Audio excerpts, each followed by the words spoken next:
Oh, what's going on? Hope everyone's doing well today, tonight, whatever time it is where you're at. Braxel, what's poppin', dude? Thanks for stopping by. We appreciate the like, as always. We appreciate all the viewership, the like button, the heart jam, the thumbs up, the whole thing. Whatever you can do, it's always appreciated. You guys are awesome. And I hope you all had a great Mother's Day.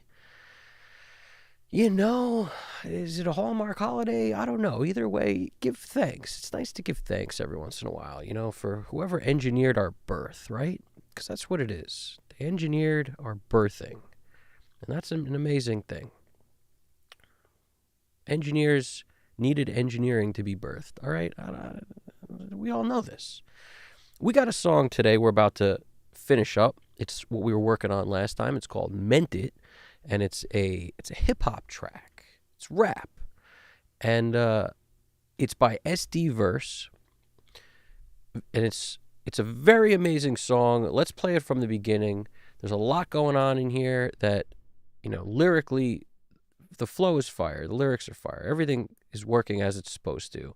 Today we have automation, finishing touches, that sort of thing, which is the final finishing stages. We're going to see how we can move through swiftly with some purpose here and get her done as quick as we can. So if you're hanging out, watching, doing anything, feel free, jump in the chat.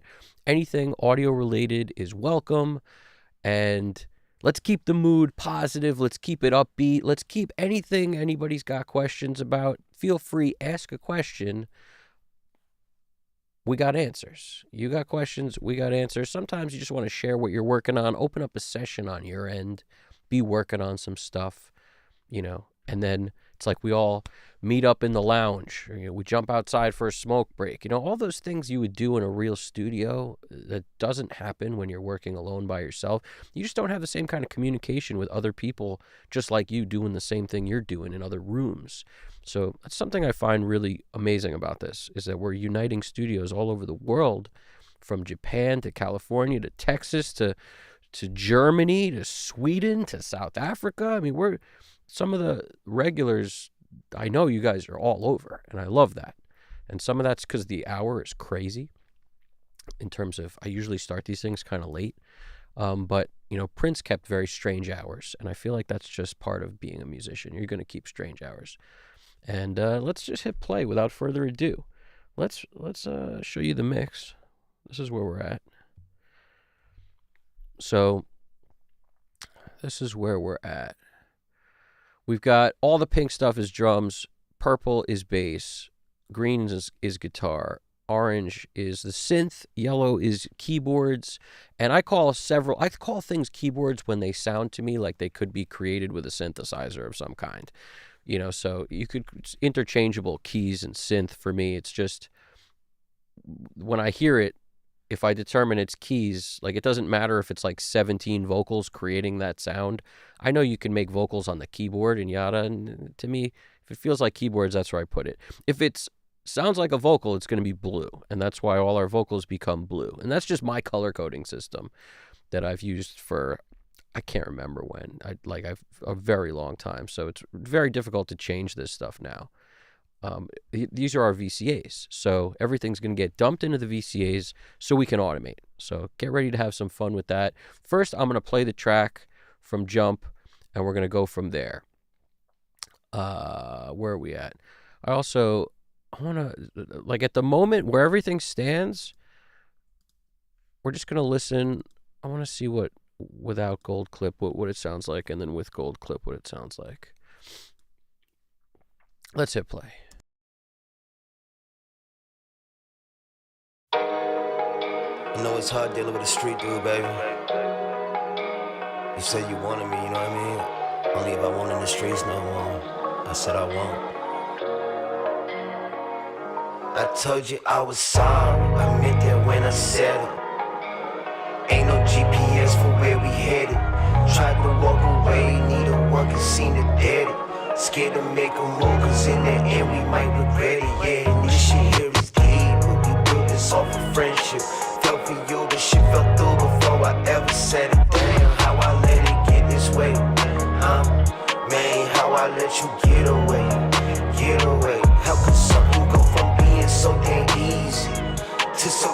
complicated.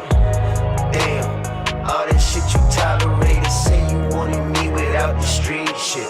I said okay, ride the plug to 2 slugs, and then I kept it secret, scared to lose you, so I lied about what happened. Quick to change the story, but I never changed my actions. Heart say stay your mind, saying find the nearest exit. From getting shot to selling work to finding texts from my exes. Now it's texts that you read but don't respond to. Say you coming now, ain't got the time to. I wish I had a button to rewind you. Better yet, you here right now, let me remind you. I told you I was sorry, I meant that when I said it. Ain't no GPS for where we headed. Tried to walk away, but neither one can seem to dead it. Scared to make a move, cause in the end we might regret it. Yeah, this shit here is deep, but we built this off of friendship. Fell for you, but shit fell through before I ever said it. Damn, how I let it get this way, huh? Man, how I let you get away, yeah. I gotta dive straight to the heart of this. Dig deep and try to figure out the cause of this. Why every time we talk this shit turn to an argument? Shit be so crazy, I don't even know what started it. But I still stay cause you's a bad bitch and you dumb thick. I get mad when I come quick. You laugh, baby, say come here. You want it here, that's unfair. Then I catch up and I take the lead. I take the lead and you question me about old shit. Get mad, you take the keys and you roll out. Man, the shit you don't know about. You say you want the truth, but can you take it if I take it there? Huh? Baby, I lie cause I do care. And I told you I was sorry, I meant that when I said it. Ain't no GPS from where we headed. Tried to walk away, but neither one can see the dead it. Scared to make a move, cause in the end we might regret it. Yeah, and this shit here is deep.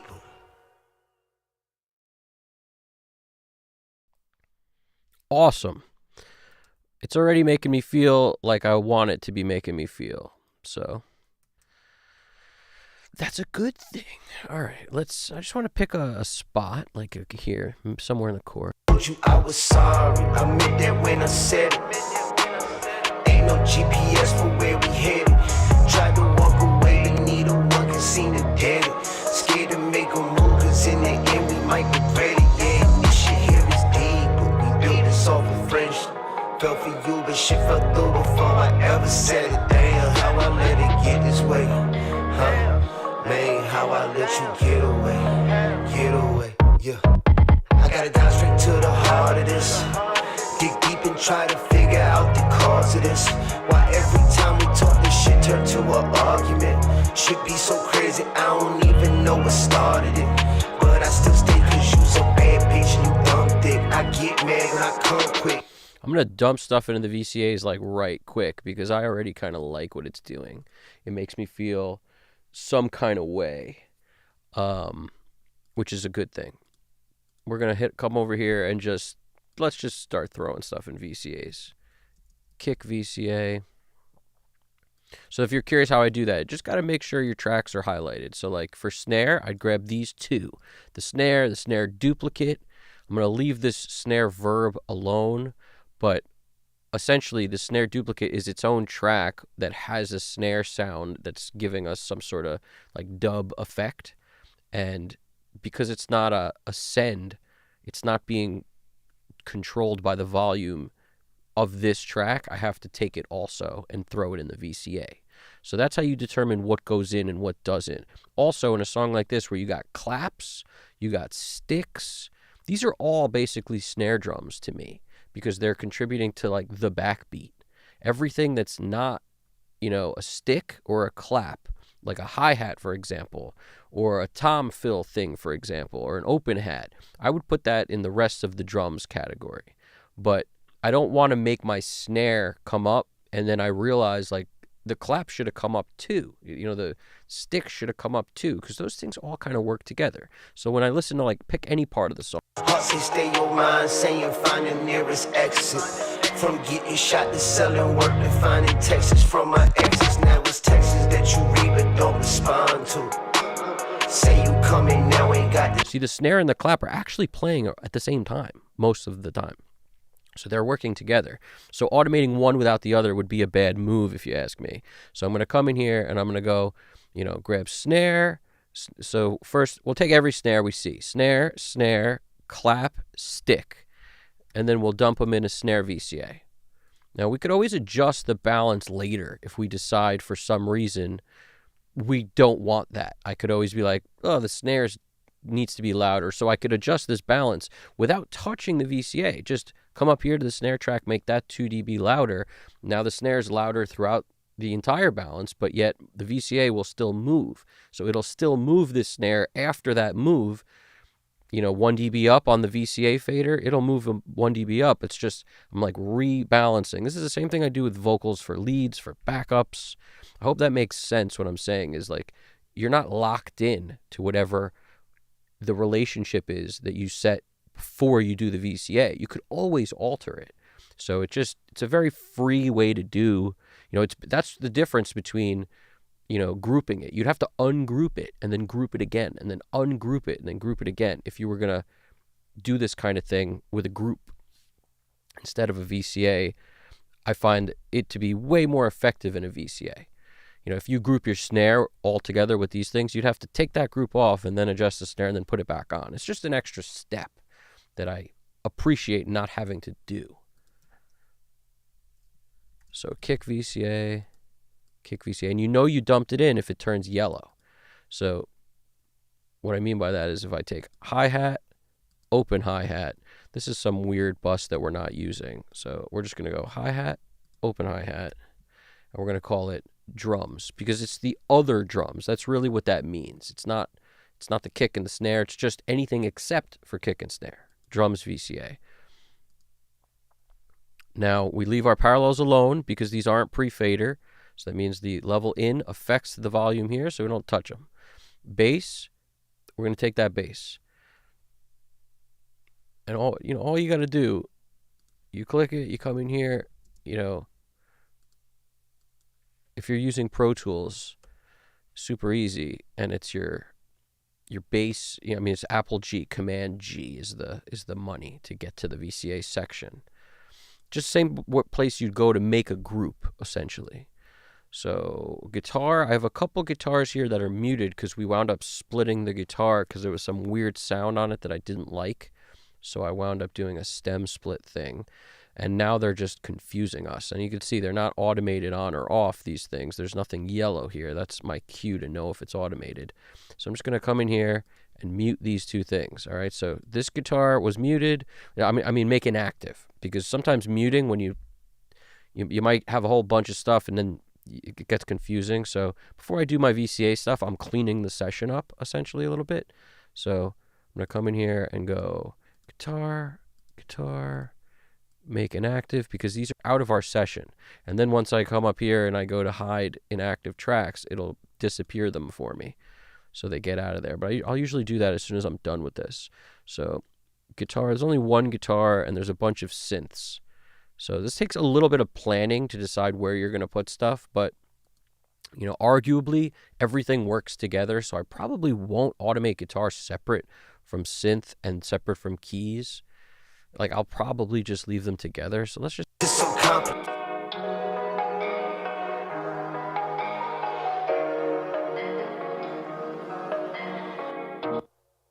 So that sounds like one thing. Even though it was both guitar and synth, it pretty much sounds the freaking same. Like they sound like they're one instrument because this whole thing is sort of like the guitar is not just a guitar. It's a guitar and whatever else was on that, group of stuff that's compiled to make the sound of this guitar. But it shouldn't be. It's not just a guitar. It's guitar plus keys plus mallets plus whatever. It's like a ton of stuff. So because of that, it's like I'm trying to think what else I could group together. Maybe I'll group all three of these.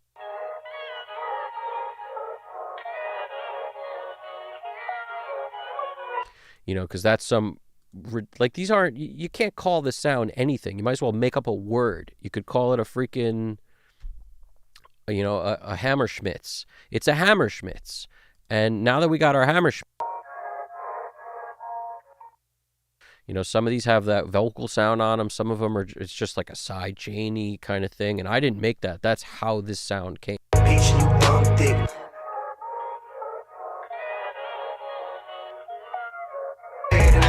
But I like the balance of it, so I'm not going to mess with that. I'm thinking I'm just going to take it all together. We're going to go keys to the keys. So just top key to bottom key, and we're going to call that, usually I have an other group. Like I'll have guitar and then other. So we'll put this in the other VCA. So in this case, keys, voc, flavor, and then the others down here. I'll just switch the order of the stuff. But essentially, this technically it's keys, but none of this is really relevant, honestly. Like where you put it, I'll show you what I mean. If I go other VCA, so now that's in other, and it's just where it is, so I know when I go to automate it where it is. I don't want it at the end. I want it below guitar. So like I want this here, and I want keep guitar here, because that's always the way I look at it. It's kick, snare, the rest of the drums, guitar, whatever else is in the song, then vocals, maybe flavor, etc. So I like to see guitar, then other. So we just moved our other, and you can see it because it's actually here. Whereas you see how this says no group? So we haven't thrown the guitar in yet. And we're going to do this synth with that guitar. There's no reason to keep them separate, really. Like I can't think of one. Only if you'd want to automate them separate, and I really don't.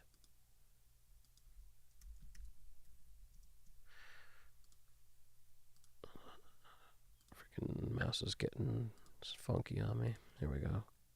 Guitar, synth. Come on. Here we go. Guitar VCA. Here we go. All right. Keys good. And now vocal time. So the flavor tracks I take with me also usually, except every once in a while I don't, for one reason. If I make the lead vocal louder, now all of a sudden some effect that was perfectly blended when it was low, the effect's more like an instrument. And the lead vocal, you might want to hear the nuance of the tail of a vocal. And if that happens to be the same spot that I have an effect on, all of a sudden, I might want 6 dB on that little tail of the lead vocal, but I don't want it on the effect. So that's why I would split them.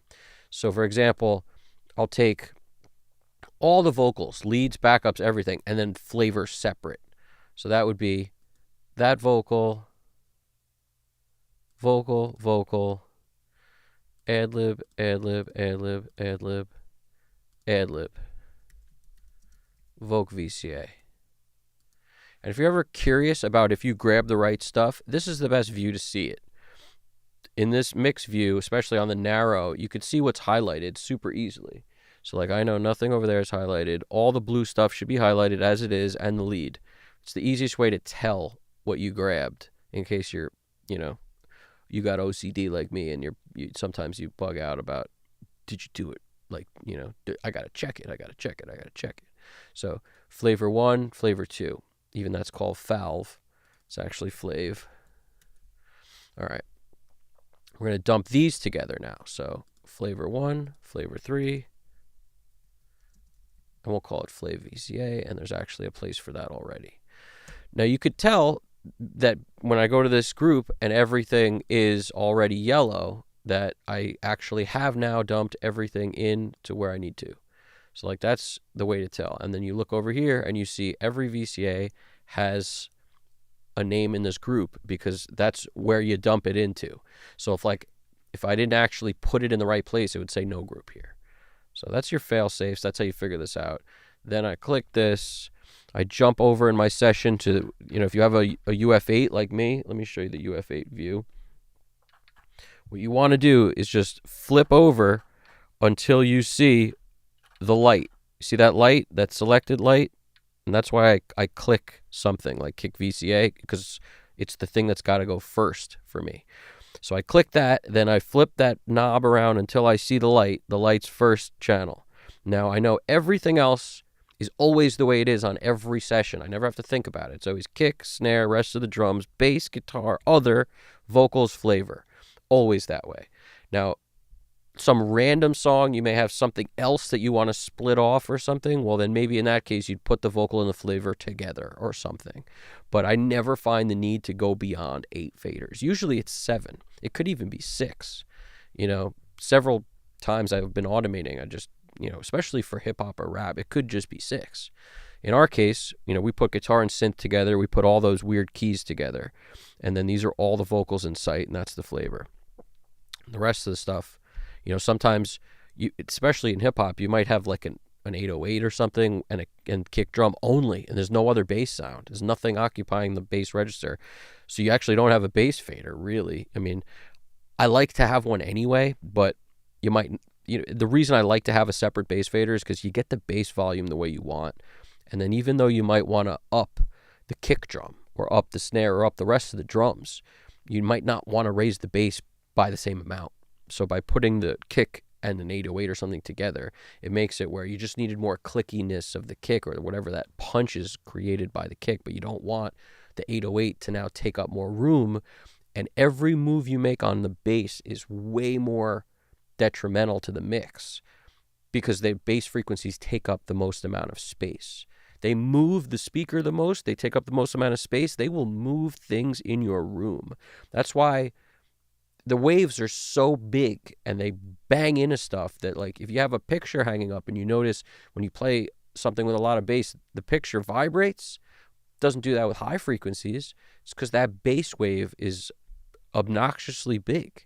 It's long, it's big, it takes up a lot of space. As a result, you're going to be knocking stuff off the walls in your mix. It's the same thing. It's taking up, as soon as you go up 1 or 2 dB on that thing, it's as if you went up 7 to 8 dB on something with mid-range only. It's just a lot more destructive. So I like having it on its own fader, and even though I might move something else many dB, I don't often move the bass that many dB, unless it's a real bass. Because you'll get a real bass that has dead spots sometimes, where every time a bassist plays something on a real bass, it frets it out. It dulls this one particular note he's hitting every time, and you need to automate that to match the rest. Depends on the bass line, depends on the bass, depends on how the guy plays it. But real bass way more often than some kind of a sampled bass. On sampled type of bass, 1 dB might be like enough to move it if you even need that. 1 or 2 dB. Whereas on a real bass, you might have to move it a lot. So it depends what's going down. All right. Now let's see what we got here. Wax on, wax off, indeed. GDP. Let's rock from the top, and I try to, when I do this, I switch it to touch mode and I do it as fast as I can to just sort of get as much done as I can where it's all connected. I don't want to make a pass of the kick and then do a pass of the snare and then do that. To me, that's only going to make me make everything louder. Whereas if I set it to touch and everything's at 0 and I decide to bump up something here or there, it's all got to work together still. So if I'm thinking about it like, how do I do this all in one pass? Obviously you might have to go back and fix a part, but the one pass thing means you're playing this like an instrument altogether. If you were playing a chord on the guitar, it wouldn't sound good if you whacked the E string as hard as you could and then everything else was like super quiet. It all has to work together. So it's like the balance of the strum, the balance of, how you're fretting all the strings. If you barely push a couple and you really slam some, you'll hear the ones you slam, the other ones will fret out. It's exactly the same kind of thing with this. It's like the more I can do it once, the better the automation pass will be. So I'm all about the 4-finger jam. I rarely use the thumb. Every once in a while, you got to do some crazy Hadouken move to get in there and actually make it work. But most of the time, I can only, it's like a 3-finger game. The pinky only comes into play rarely, but the flavor hardly moves also. So we're really dealing with 7 things. The flavor shouldn't need to move that much. If it gets lost, I'll move it. But let's see. Let's jump from the top here. I know it's hard dealing with a street dude, baby. You said you wanted me, you know what I mean? Only if I want in the streets no more. I said I won't. I told you I was sorry. I meant that when I said. Before I even start, there should be a kick drum like smack in the front. Like I've done that on another part of this song because I felt like for some reason, like not having a kick isn't a benefit for me in this. It's just a personal taste thing. But it's like when those lyrics start, I need something to like establish the fact that it's like a big moment, that the lyrics are starting. Like it's a moment. And we got no momentary momentize. We ain't got no momentary Momenstein. And we need it. We need some Momenstein, Goldstein up in here. Let's go. Like right in here. You know? I was sorry. Let's go. Let's go, Momenstein. Let's hear it. I told you I was sorry. See what I'm saying? Just a little, just like show me that you're in the building. Just like raise your hand when I call your name for the attendance. You know what I'm saying? It's like that. I told you I was sorry. I meant that when I said it. Ain't no GPS for where we headed. Tried to walk away, need a work and seen it dead. Now, I don't terribly mind it not being there for the rest of them, but it's arguable that it could be, because I just find this bass sound so naked without it. I was sorry, I meant that when I said it. Ain't no GPS for where we headed. Tried to walk away, need a work and seen it dead. Scared to make a move, cause in the end we might regret it. Yeah, and this shit here is deep, but we built this off of friendship. Yeah, I don't know. It's Deep, but we built this off of friendship. Felt for you, but shit felt through. See, like, it winds up doing what I'm doing in my head when I hear this. At least it needs that one in the front, you know. Sorry, I meant that when I said it. Ain't no GPS for where. Just pop another one in here. Sorry, I meant that when I said it. Ain't no GPS for where we headed. Tried to walk away, need a work and seen it dead. Scared to make a move, cause in the end we might regret it. Yeah, and this shit here is deep, but we scared to make a move, cause in the end we might regret it. Yeah, and this shit here is deep, but we Now, like, right here, it'd be so cool to just have... regret it. Yeah, and this shit here is deep. Just get rid of, like, something, you know? I don't... It looks like... Ready, yeah, and this shit here is deep, but we I wonder if I can get away with just getting rid of that. and we might regret it. Yeah, and this shit here is deep. No, it needs it. See, that's the thing. When you have these instruments that aren't doing one thing, like, it might as well be a stem split of some kind, where the track is built and then later they split this stuff up to get stems from the mix. And the reason I say that is because, like, when this stuff is built, you know, if you're building it out of a sample pack, then yeah, stuff's going to step on each other and all be part of itself like this. And I get that. And it's okay. It's not that it sounds bad. I don't mind it. It's just, if I was building this beat, that guitar would be by itself. Like, this is one of those weird things with beats where it's like every instrument should be separate. If you like the way that sounds, then like build it separately and then put it together. Like, I just don't understand the purpose of all together. But it is what it is. So that's okay. You know, because if it was separately, it'd be way easier to deal with in a mix. Way easier, as opposed to having it all on itself. You know, as opposed to like everything is the whole sound. Everything's the whole sound. If you take the guitar out, it completely ruins the whole sound. The other way, it would just be like removing the guitar, and the whole thing would still hold up. And that's what I'm saying. In the end, we might regret it. Yeah, and this shit here is deep, but we built this off of friendship. Felt for you, but shit felt through before I ever said it. Damn, how I let it get this way. Man, how I let you get away. Get away. How could something go from being so damn easy to so complicated? Damn. All that shit you tolerated, say you wanted me without the street shit.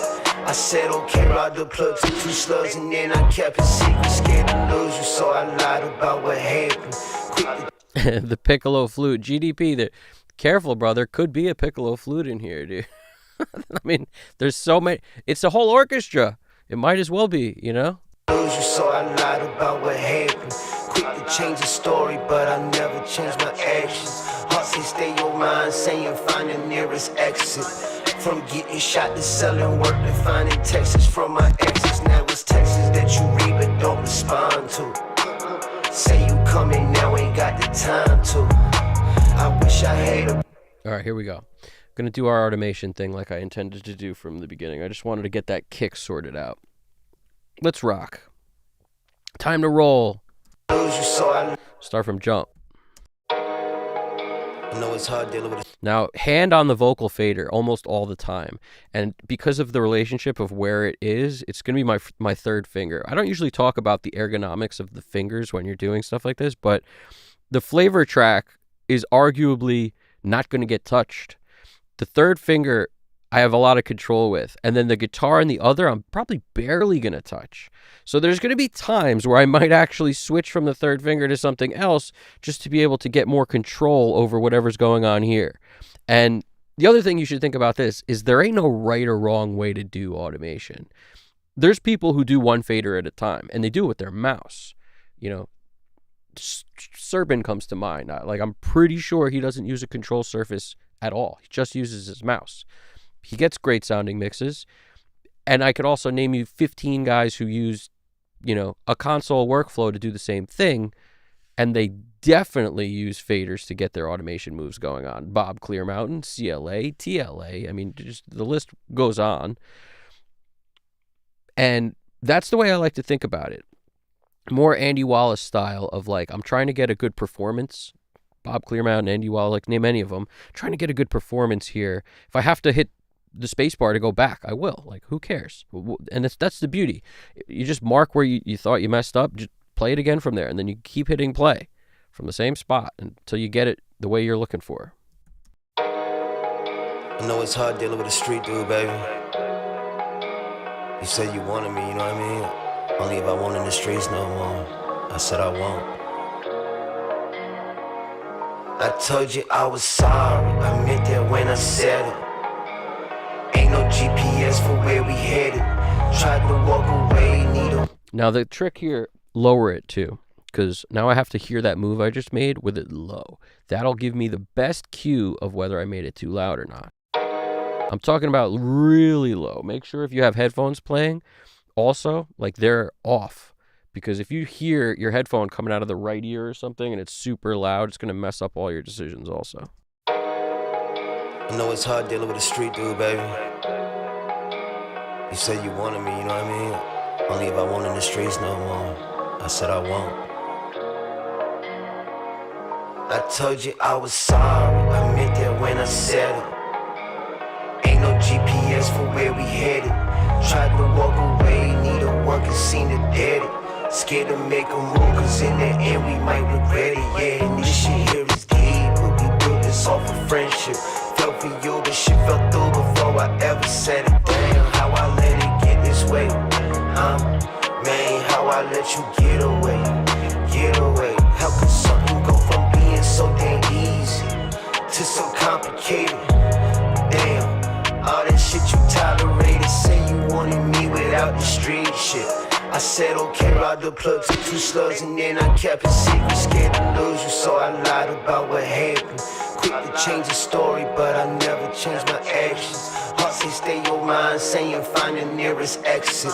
From getting shot to selling work to finding texts from my exes. Now it's texts that you read but don't respond to. Say you coming now, ain't got the time to.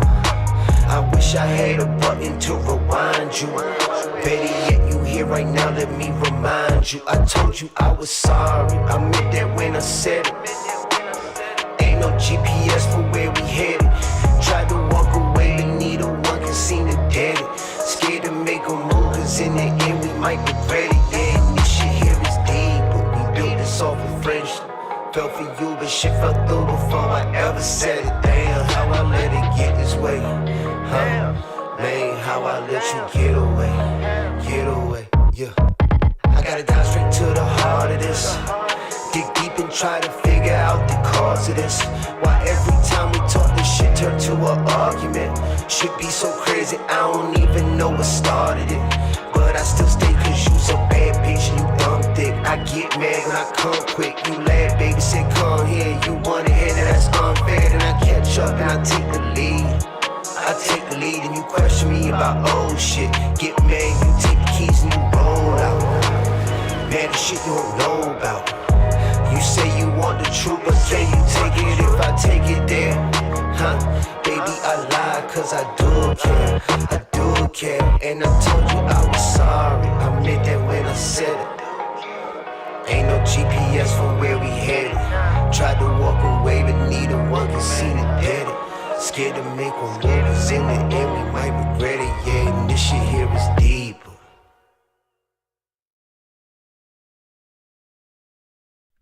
Super short song, which makes it awesome to do this kind of thing too. Like, it's relatively easy to get a good performance of a short song.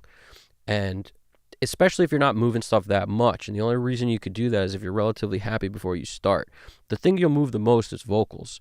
In my case, I wound up moving the other a lot also, which is those keys. Because when the music's low, sometimes that like, yeah, no, no, no, no, no, whatever that weird vocal is that's just doing something weird and cool, where it's just swimming in and out of notes and stuff, it's kind of interesting. And I felt like I couldn't hear it enough when it started over here, In the streets no more. which I kind of liked, but Ain't no G. I wound up bringing it up almost 2 dB at certain parts. Like here, this is like 1.8 up. And I catch up and I take the But most of the time, we're talking about real conservative, 1 dB, 0.6, 0.3. So I'm looking over here, 1.2, 0 dB, 1.1. So like real little amounts of automation. I take the lead and you question me about old shit. Get mad, you take the keys and you roll out. Man, the shit you don't know about. You say you want the truth, but can you take it if I take it there? Huh?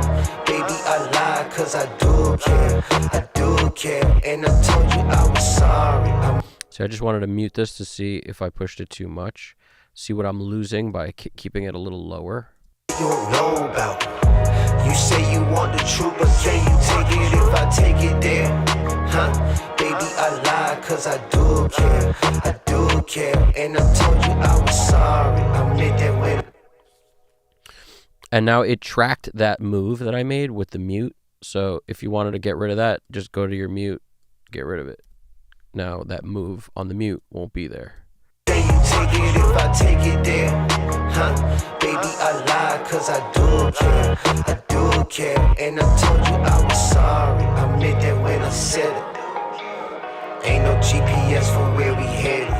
Tried to walk away, but neither one can seem to get it. Scared to make one move, cause in the end we might regret it. Yeah, and this shit here is deeper. Yeah, that ending, I might have come up a little hot on. And we might regret it. Yeah, and this shit here is deeper. Arguably fine, though. And we might regret it. Yeah, and this shit here is deeper. And we might regret it. Yeah, and this shit here is deeper.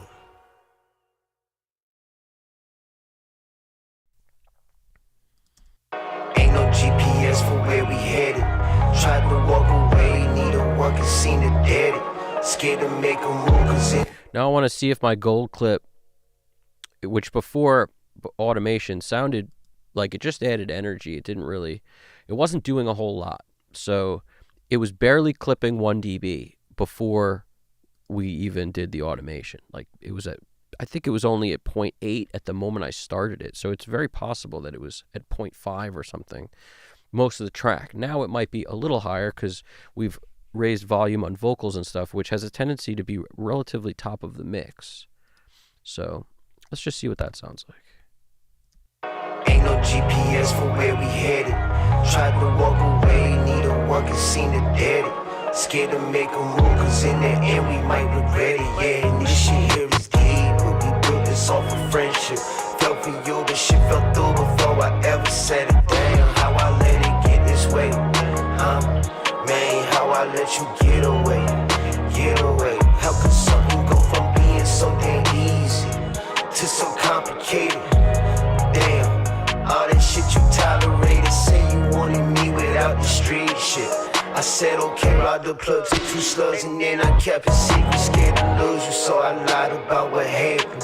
Quick to change the story, but I never changed my actions. Heart say stay your mind, saying find the nearest exit from. Now what I'm doing is listening for any words that I want to hear a bit more of, like hearts, they stay on minds. I want that. But I never change my actions. Heart say stay your mind. I love. It's not bad. It's just a little louder. Change my actions. Heart say stay your mind. Say so just the word hearts, like I needed that. change my actions. Heart say stay your mind, saying find the nearest exit. From getting shot to selling work to finding Texas from my exes. Now it's Texas. Now on X's. From my exes. Now it's I love it though. work to finding Texas from my exes. Now it's Undo that move. work to finding Texas from my exes. Now it's Texas that you read but don't respond to. So you see, I'm just giving it a little bit of a on the word X. From my exes. Now it's Texas that you read but don't respond to. Say you coming now, ain't got the time to. I wish I had a button to rewind you. Now, I actually like some of the breaths to be there because it's natural. Like, it just makes it a little unnatural when you remove them completely. So, if you notice, I have not attacked this for all the breaths. But the ones that I hear, I lower a little. Time to. I wish I Like, right there. It's a little... This is what I call, like... I don't know how long I've been doing this. For me... It's like, it's not bad to have it, but if you notice it, that's not a good thing. Like, I wouldn't have noticed it if it was 8 or 9 dB lower, the breath in that one spot, because it's a combination of tracks. In other words, it's here, it's everywhere, and that's why it bugs me.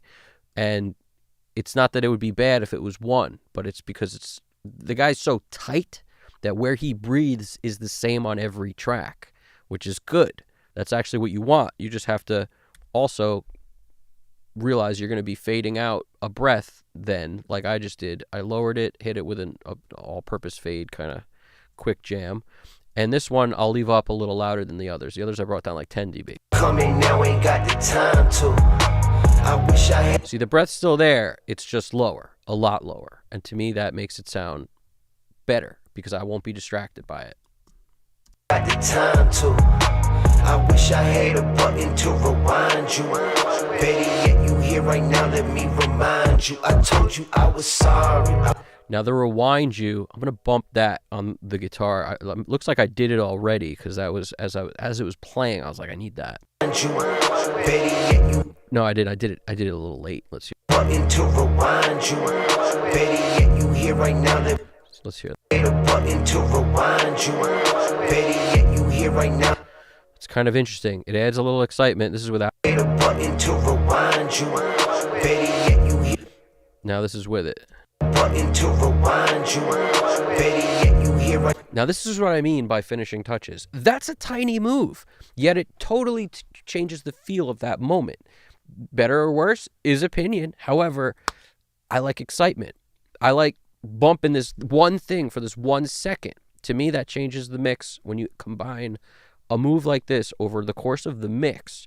Lots of little moves like this makes it feel very different than if you didn't do it at all. To rewind you. Better yet, you here. That was like a 3 dB move. Button to rewind you. Better yet, you here right. So I split the difference. Now it's a 2 dB move. Rewind you. Better yet, you here right now, let me remind you. I told you I was sorry. I meant that when I said it. Ain't no GPS for where we head. Now, like on this little fill, a little more kick drum. I told you I was sorry.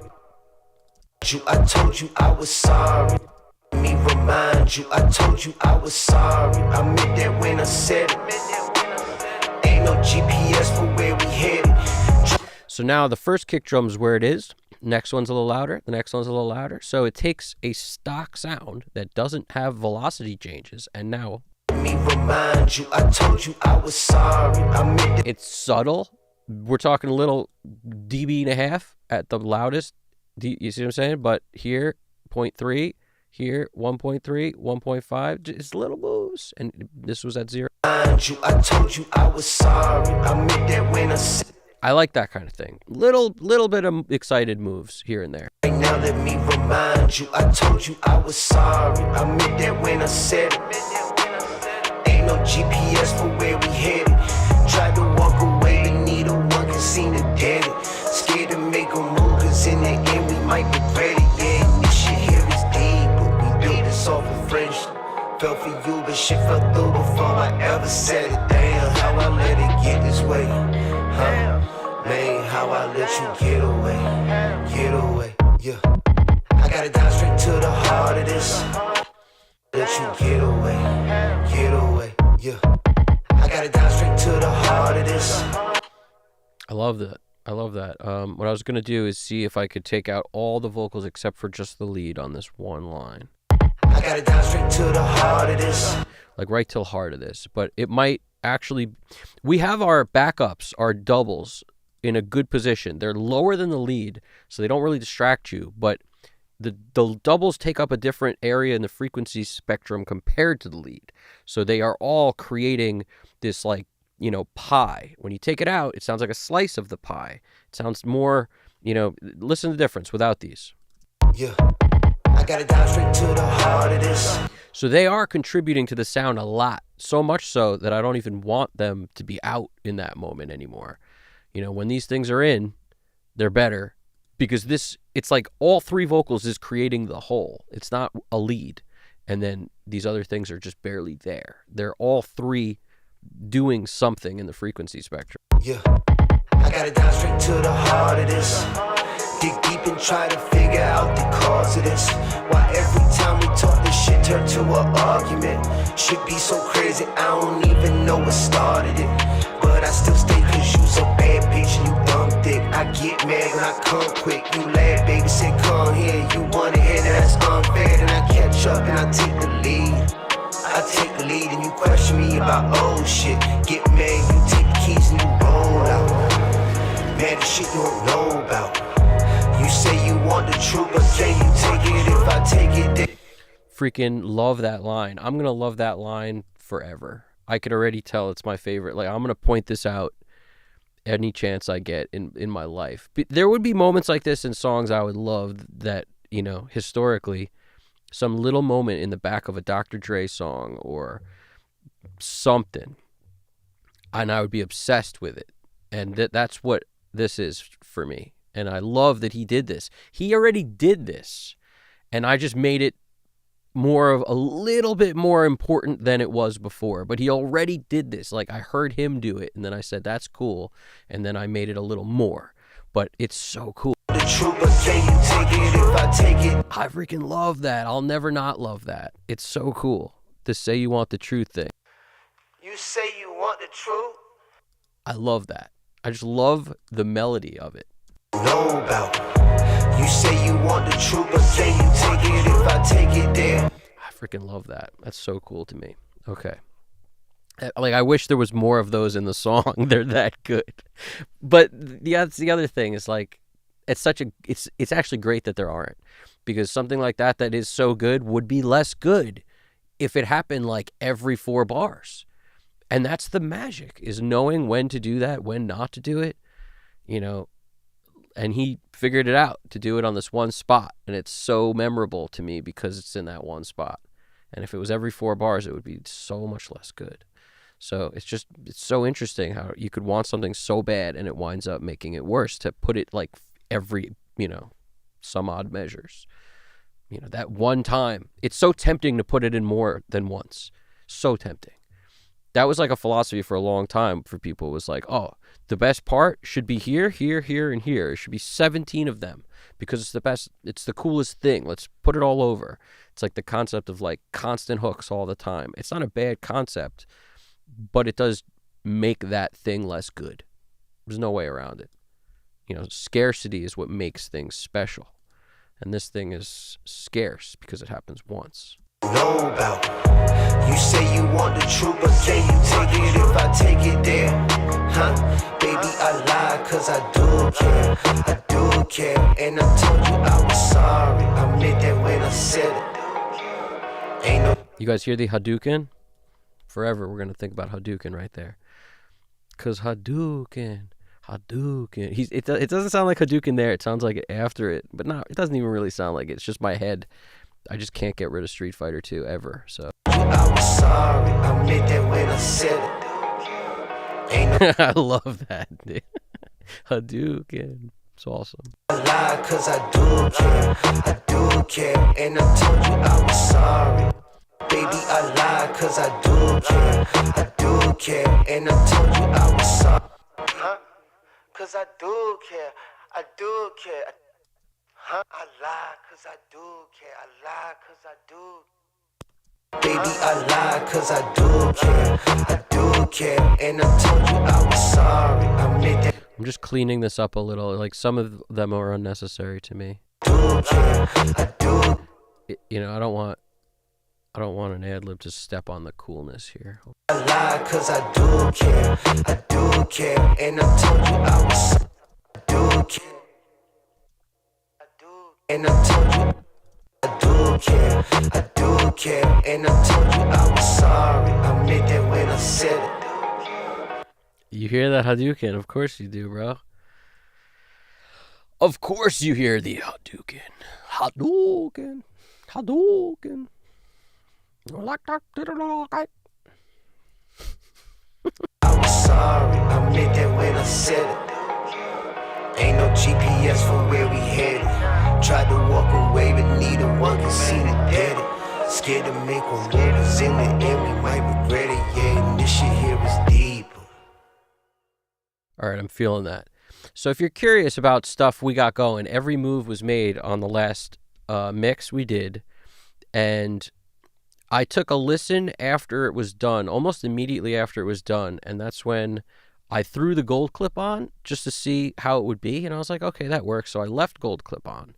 The only other move I did, because I did make another move, and I like to keep everyone aware of everything. What I did was I lowered the, you see, this is what I did. Suppressor, so it's a de-esser on the lead vocal. I actually bypassed it because there was just a moment or two where I felt I might have been over de-essing. So I just took it off the lead completely. So those are the only moves that I made. And I felt it was necessary to talk about them right now with you guys, just to let you know that you could take the last mix and then this one. The only difference is I added gold clip prior to automation. I put that on, and then that de-esser came off. And yeah, I'm digging it. There's really not a whole lot to be done here. What's going on, Vinyl Bear? What's good? Vinyl Bear Studio. You need a theme song, Vinyl Bear? I got you anytime, any day. Just a little bit of Vinyl Bear Studio. I need to fill that in with some words. Those are just placeholders. But what? You subbed with the bell ticked and the stinking algo did not chuck you a nodie? What? Dude. They do that sometimes, man. They get one over on us. Like, they just do that. I don't know why exactly. It probably has to do with the amount of videos I've dropped lately, which has been not as many as I should. That's probably why it does that. I don't know what the deal is with it, but it's like what they throttle and what they don't at any given time is totally based on the output of the channel, 100%.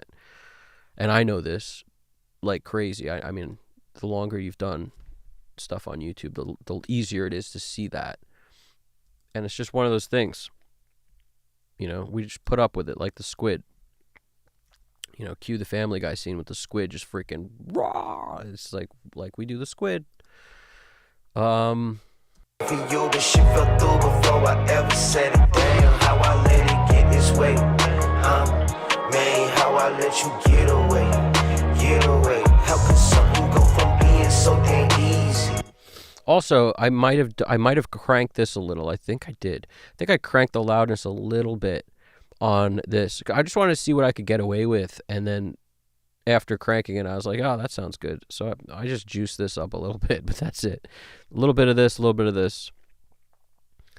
That's a beautiful thing about this plugin is I like to use something saturation-esque at the end, like Black Box. And, you know, Black Box is probably one of my favorites for this role, or the inflator. The inflator has sort of a clipper kind of thing in it. So when I use inflator, I don't always need anything after it. It's typically the last thing.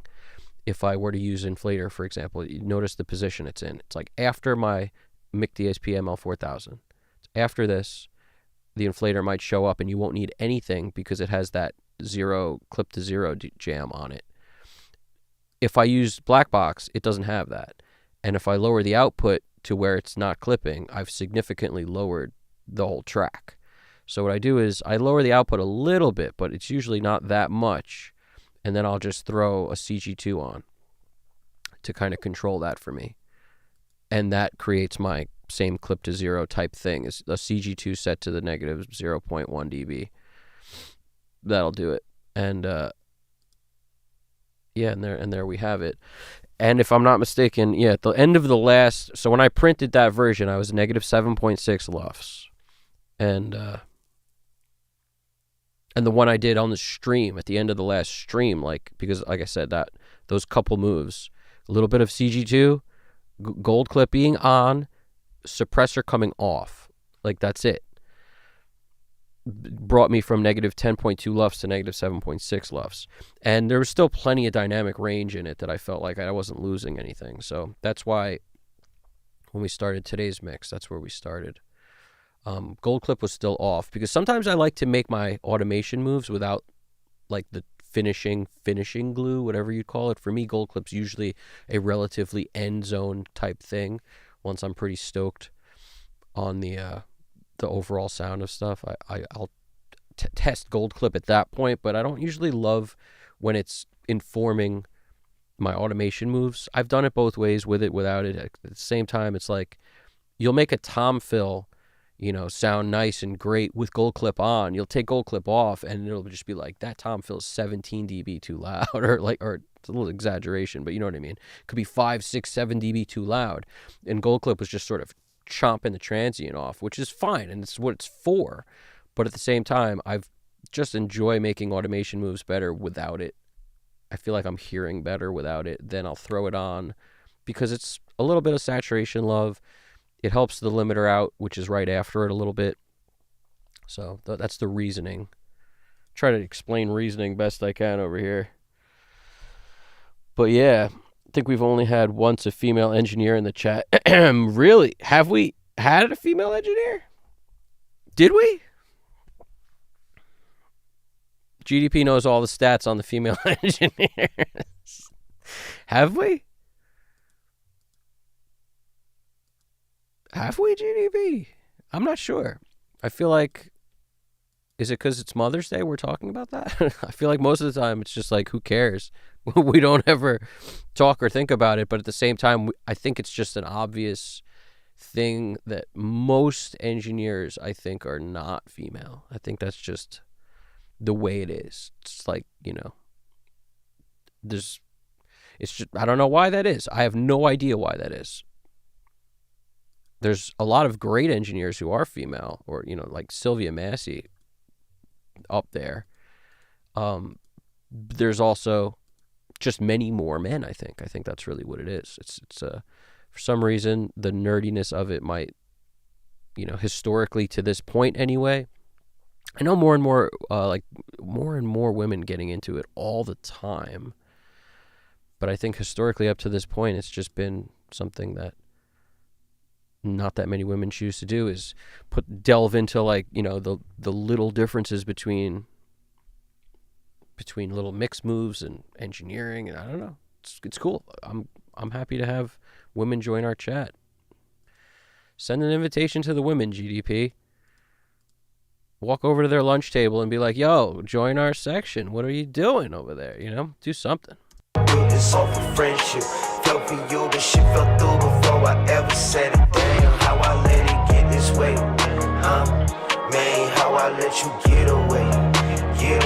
How could something go from being so damn easy to so complicated? Damn, all that shit you tolerated. Say you wanted me without the street shit. I said okay, ride the plug to 2 slugs, and then I kept it secret, scared to lose you, so I lied about what happened. Quick to change the story, but I never changed my actions. Heart say stay your mind, saying find the nearest exit. From getting shot to selling work to finding texts from my exes. Now it's texts that you read but don't respond to. Say you coming now, ain't got the time to. I wish I had a button to rewind you. Better yet, you here right now, let me remind you. I told you I was now it's texts that you read but don't respond to. Say you now it's texts that you read but don't respond to. Say you coming now, ain't got the time to. I wish I had a button to rewind you. Better yet, you here right now, let me remind you. I told you I was sorry, I meant that when I said it. Ain't no GPS for where we headed. Tried to walk away, but neither one can seem to dead it. Scared to make a move, cause in the end we might regret it. Yeah, this shit here is deep, but we built this off of friendship.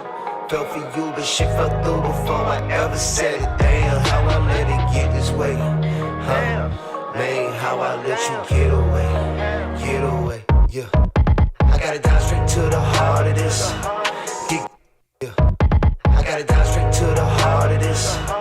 Dig deep and try to figure out the cause of this. Why every time we talk, this shit turn to an argument.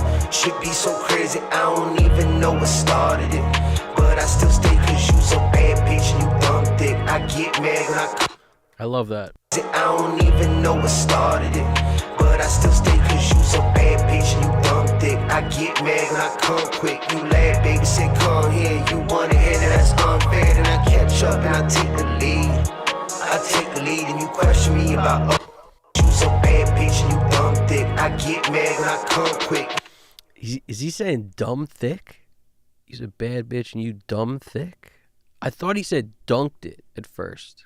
Like you know, like NBA Jam. Freaking he's heating up. You know what I'm saying? Like, I thought he said he's a bad bitch and you dunked it.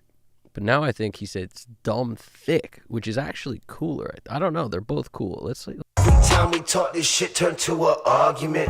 Shit be so crazy, I don't even know what started it. But I still stay cause you's a bad bitch and you dumb thick. I get. Sounds like dumb thick to me now. Even know what started it. But I still stay cause you's a bad bitch and you dumb thick. I get mad when I come quick. You laugh, baby, say come here. You wanna hear that that's unfair. Then I catch up and I take the lead. I take the lead and you question me about. Nice, dude. I hear you, Vinyl Bear. I've heard that before, that men are interested in things, women are interested in people, like as a general jam. I've heard that. More women become teachers and nurses, more men become engineers. Yeah, it's interesting. One of my favorite mixed tubers is a British woman. She's excellent. Nice, dude. That's unfair, then I catch up and I take the lead. I take the lead and you question me about old shit. Get mad, you take the keys and you roll out. Man, the shit you don't know about. You say you want the truth, but can you take it if I take it there?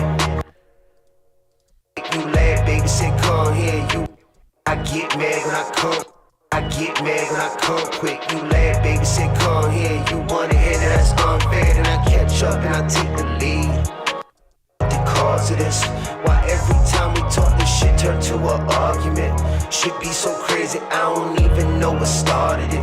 But I still stay cause you so bad, bitch, and you dumb thick. I get. Still stay cause you so bad, bitch, and you dumb thick. I get mad when I come quick. You laugh, baby, say come here. You wanna hear that that's unfair, then I.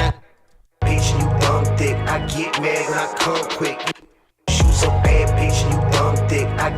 You so bad, bitch, and you dumb thick. I get mad when I come. You so bad, bitch, and you dumb thick. I get mad when I. Bitch, and you. Bitch, and you dumb thick. I get mad when I come quick. You laugh, baby, say come here. You wanna hear that that's unfair, then I catch up and I take the lead. I take the lead and you. What's good, Alex Christoph? What's poppin', dude? What's poppin', bro? Evan waited until I went to sleep on the dot to start. Dude. No way, bro. No way, bro. Superb. You dumb thick, right? That's what's up. It's a great line. It's a great line. The British one, that's so subtle and superb. It's the one I mean. Yeah, superb. She's the one. She's the one. You so bad, bitch, and you dumb thick. I get mad when I come quick. You laugh, baby, say come here. You wanna hear that that's unfair, then I catch up and I take the lead. I take the lead and you question me about old shit. Get mad, you take the keys and you roll out.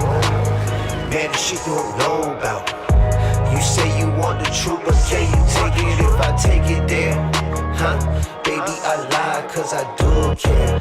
I do care. And I told you I was sorry. I meant that when I said. I challenge anyone to not have this in their head when they're done with this freaking session tonight. It's in my head already, man. I can't help that. I gotta master how to multi-band compress them low bands tonight. Wish me luck. Well, I'll tell you, the first thing to do is do less than you think. That's the first thing to do. Like, when multi-band compressing, you know, the crossovers are everything. Where you set the crossovers are everything. So, like, I like my crossovers somewhere between, like, and this is different depending on what you're given and really where you have to deal with stuff, but like low mids, like above where the kick hits is a good place to start a crossover. So that could be, you know, 125, 150. So above it, like not 60, 70, 80, above it as a crossover point. Because the crossover is where you'll kind of benefit from any sort of negative reaction you might get from phase. And it's a benefit because you'll lose information there, and there's probably already too much information there. Now, that's just a general rule. Of course, I'm going to maneuver that if stuff sucks and it's not working. But as a thought, you know, I always feel like the crossovers are your enemy. That's why I don't multi-band compress that often. The crossovers are my enemy. The place every multi-band compressor is different too, by the way. The Mic DSP ML4000 does it in a really smooth, kind of freaking sexy way. That's what I love about it. But it's also very colorful. So if I needed a clean version of that, the multi-band Pro MB, you know, fab filter, it's great. The Mic DSP ML8000 is also better for clean, if you just want clean. I like Mic DSP stuff a lot. But like I said, I think I'm using it in this song too, actually, on the bass. I pulled it up somewhere, I think. The Pro Q. I love turning dynamics on with the Pro Q. It's just a little less versatile, but it's a great option. Sometimes I like the Pro Q and the way that'll sound more so than twisting more knobs to get a similar thing going on the Pro MB. And I use both fairly often. But yeah, it's just stuff to think about. Yeah, take notes, dude. You know, are you using it on the mix bus, or are you using it on individual instruments? Because that'll change stuff too. If you're using it on the mix bus, you know, I'm just gonna show you my crossovers real quick. So notice my first crossover is 158. My next one's 318. My next one's 6.177K. So those are my three crossovers on the Mic DSP. And I like those because the one that happens in the 120-ish section, like that zone, sucks in the gut, which is what I call like the gut, the low mids of your mix. As soon as I take that out, the gut puffs out and it gets very sort of woofy sounding, which can work, but I literally use it here for this purpose because I like the sound better when I boost that woofiness and then get rid of it with that. Compared to if I took every track and I got rid of the woofiness, it always sounds thinner to me than when I leave it there and then put this on. So that's one of those weird things I do. There's a couple things I do that are weird. That's one of them. What else? If you're going to use it on individual tracks, I'm telling you, go light on it. Like, especially, what are you using? Pro MB? Pick something. If you're using the Pro MB, notice how the first click, when you just click the Pro MB anywhere, it'll take it down, like, it'll give you 6 dB. That's the zone it gives you. Like, that's plenty. And that's probably dependent on the scale I have, because FabFilter is very easily configurable. So, like, let me throw it up here just to see what we're talking about. So if your scale's at 12 dB and you click here, see how it gives you the 6 dB range? That's because often that's totally sufficient. That's the reason it does that. as far as I'm concerned, because FabFilter thinks of everything. So you notice how if all you do is like double click, if you double click anywhere, it gives you that 6 dB down range, which I like. And I think if people think on a scale of less, these things are less destructive. So that's what I would do if I was attempting to experiment with some multiband. If you're using like the Bus Plus or whatever, like what are you using? The SSL Bus Plus has the 3 too. Am I wrong? I remember I tried their plugin once that did that, and I thought I loved it until I, A and B things at the same volume, and I was like, I hate this. I'm sure it's great, but I didn't like the way it sounded compared to just the, the single band of the flavor I get from the Bus Comp. I like that better. And then if I needed a multi-band, I preferred the Mic DSP ML4000. That won the race for me. But whatever the SSL one that does the multi-band, like I didn't love it. But again, that could have just been those few mixes I tried on it, and it didn't win the test. I have a very ridiculous regiment for testing. That's why no plugins get through. It's rare that they get through. But I started that regimen after I already owned too many plugins. I think if I started it earlier, I would own half as many plugins. That squirrel feeder will soon have the buggers barbecuing in our yard. Yo, I saw that squirrel feeder, dude. That was like one of the last things on Discord before I posted the notice. Squirrel feeder city, bro. So ain't no GPS for where we headed. Tried to walk away, need a one can seem to dead it. Scared to make a move, cause in the end we might regret it. Yeah, and this shit here is deep, but we built this off of friendship. Felt for you, but shit fell through before I ever said it. Damn, how I let it get this way. Man, how I let you get away. Get away. How could something go from being so damn easy to so complicated? Damn, all that shit you tolerated. Say you wanted me without the street shit. I said okay, ride the plug to 2 slugs, and then I kept it secret. Scared to lose you, so I lied about what happened. Quick to change the story, but I never changed my actions. Heart says just the happened. I want more happened. ain't no mind saying find the nearest exit. Okay, ride the plug to 2 slugs, and then I say you wanted me without the street shit. Get away. How could something go from being so damn easy to so complicated? Damn, all that shit you tolerated. Say you wanted me without the street shit. I said okay, ride the plug to 2 slugs, and then I kept it secret. Said okay, ride the plug to 2 slugs, and then I kept it secret. Said okay, ride the plug to 2 slugs, and then I said okay, ride the plug to 2 slugs, and then I said okay, ride the plug to 2 slugs.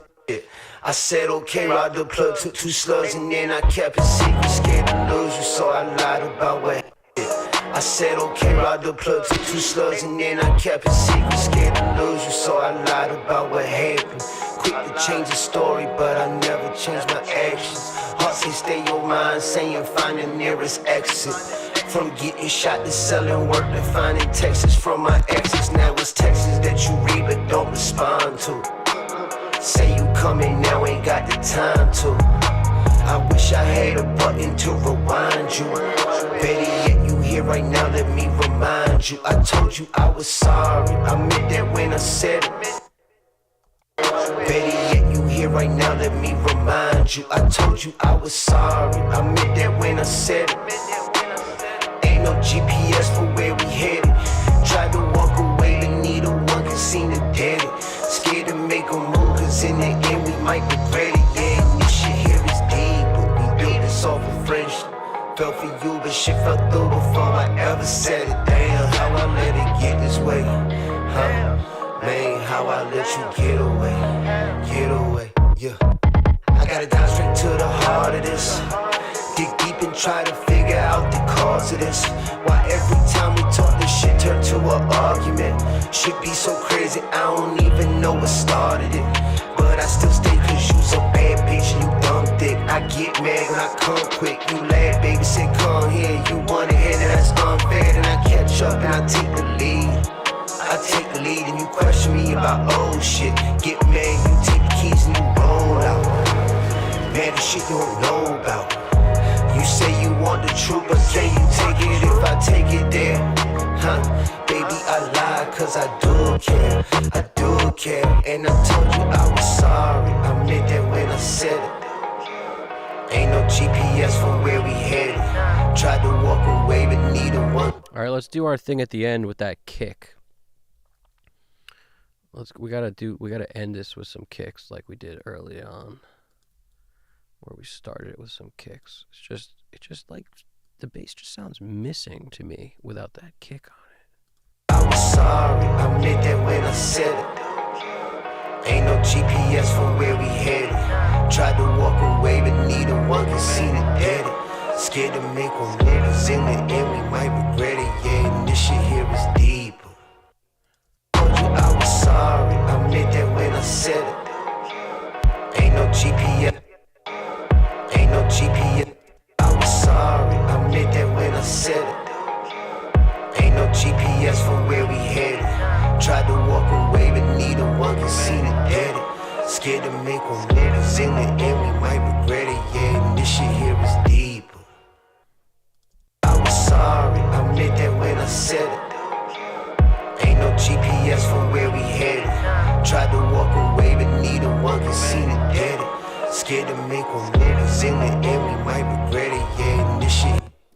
Kind of like that double kick thing. I was sorry, I meant that when I said it. Ain't no GPS for where we headed. Tried to walk away, but neither one can see the edit. Scared to make one moves in the end, we might regret it. Yeah, and this shit here is deeper. Ain't no GPS for where we headed. Tried to walk away, but neither one can see the edit. Scared to make one moves in the end, we might regret it. Yeah, and this shit here is deeper. Sorry, I meant that when told you I was sorry. I meant that when I said it. Ain't no GPS for where we headed. Tried to walk away, but neither one can see the edit. Scared to make one moves in the end, we might regret it. Yeah, and this shit here is deeper. Yeah, there's no claps, no sticks, no nothing in the end of this, which might be okay. Huh? Baby, I lied, cause I do care. I do care. And I told you I was sorry. I meant that when I said it. Ain't no GPS for where we headed. Tried to walk away, but neither one can see the edit. Scared to make one moves in the end, we might regret it. Yeah, and this shit. Tried to walk away, but neither one can see the edit. Yeah, I don't think it needs snares in the end of this, but it's... Told you I was sorry, I meant that when I said it. Ain't no GPS for where we headed. Tried to walk away, but neither one can see the edit. Yeah, it doesn't need that snare. Yeah, and I told you I was sorry, I meant that when I said it. Ain't no GPS for where we headed. Tried to walk away, but neither one can see the edit. Scared to make one moves in the end, we might regret it. Yeah, and this shit here is deeper. Meant that when I said it. Ain't no GPS. Sorry, I meant that when I said it. Ain't no GPS for where we headed. Tried to walk away, but neither one can see the edit. Scared to make one moves in the end, we might regret it. Scared to make one moves in the end. Scared to make a move, scared up. One can see the edit. Scared to make one moves in the end, we might regret it. Yeah, and this shit here is deeper. Yeah, I kind of like that one just because it fits with the make a move. And I told you I was sorry, I meant that when I said it. Ain't no GPS for where we headed. Tried to walk away, but neither one can see the edit. Scared to make one moves in the end, we might regret it. Let's just bump the make a move vocal a touch. Make a move. In the end, we might regret it. Scared to make one moves in the end, one can see the edit. Scared to make one moves in the end, one can see the edit. Scared to make one moves in the end, we might regret it. Scared to make one moves in the end, we might regret it. See the edit. Scared to make one moves in the end, we might edit. Scared to make one moves in the end, we might. Scared to make one moves in the end, we might. Scared to make one moves in the end, we might regret it. Yeah, and this shit here is deeper. Neither one working, seen it, did it. Scared to make a move, 'cause in the end we might regret it, yeah. And this shit here is deep. All right. I'm liking that. Ain't no GPS to where we headed. You've been saying that, right? Dude, that's what's up. That's what's up, man. That's what's up, man. That's what's up, yo. There's some ridiculously good lines in this track. I've been saying a couple of these lines too. Crossover taking no kick and bass thing for me. Did y'all squirrel feed? Okay, we're on the squirrel feed. We're back with shout out to the moms, dude. That's so true, man. Yeah, man, you guys are awesome. It's so true. GDP's on point with that. I appreciate you guys always making these live streams amazing. I mean that from the bottom of my heart. The live streams, the love, the people coming through, and our friends, regulars from studios all over the world. You guys are awesome. And, so like you guys have the right attitude to be able to rock in any studio going, man, honestly. Because it definitely takes a little bit of understanding of like how to act to be able to fit in pretty much any studio. The same stuff applies, I think, anywhere. And you guys are awesome. It's definitely its own thing. Do you like turning down reverb tails or turning them off when mixing hip hop? Legitimate question. Do you like turning down reverb tails or turn them off when mixing hip hop? It depends on what you're going for. If that's the question for me, or if I don't know if that's the question for Alex. At the end of the song, I see. That depends. I actually, go through phases. It's what it says to me. In other words, I have a weird pet peeve against like a guitar. If a guitar ends a riff and like at the end of a song and you hear, let's say the riff is like, I don't want to hear, if there's a delay on that guitar, I don't want to hear that pisses me off. I don't like that. I think it sounds cheesy. But when it comes to on a vocal, sometimes it can work, and sometimes it only sounds natural when it's there. But sometimes I remove all the effects off the last word because I want the vocal to all of a sudden be like directly in my face, because it makes it feel more personal. And a moment like that where like the song ends and there's a vocal doing like one last line, even though it's a totally different genre, picture the Chili Peppers, Can't Stop. That vocal's pretty dry the whole track, but as soon as the band drops out and it's just Kiedis's voice, it's like right in your face, like right in your forehead, like right here, like it couldn't be closer. You get that intimate feeling up close when there's no effects on it. So ideally, if you're trying to achieve that, that's the tool you use in your toolbox to just drop everything out effect-wise on the last word. So sometimes, like, I haven't even thought about it. Usually, that's the thing. I try not to think about it.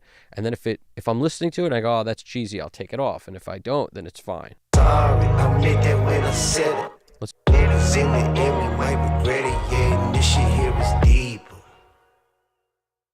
See, like that, I like. A reverb, I'm more okay with than a delay. Like, I don't want to hear deep.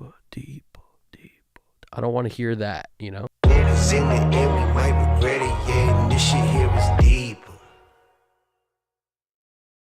That works for me. That's why I didn't really think about it. But that's how I usually look at it. Is like, am I trying to achieve this super intimate vocal in my face?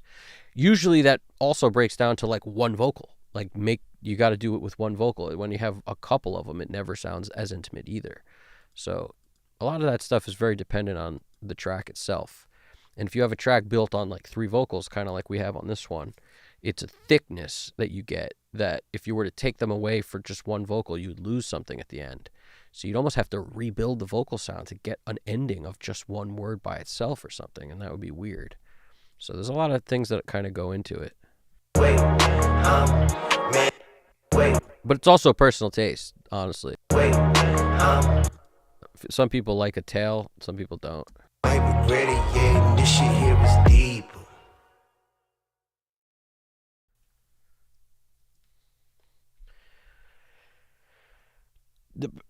Those lyrics are very well written. I totally agree, dude. I can't wait till the next pop and hopefully talking about the squirrels again, dude. The last word deep. I keep imagining an extra deep hit on the 808s. Is that an 808? It's not really. There's really no dedicated 808 in this song. There's a kick drum and then there's this bass synth, and that's kind of what we're dealing with. It was deep. It was deep. Yeah, if I manipulate the kick, I will lose too much. The punch will sound different and kind of awkward, and then there's no bass hit on that note at all. Like, it's not even there. Ready, yeah, this shit here was deep. See what I'm saying? It's like it's absent.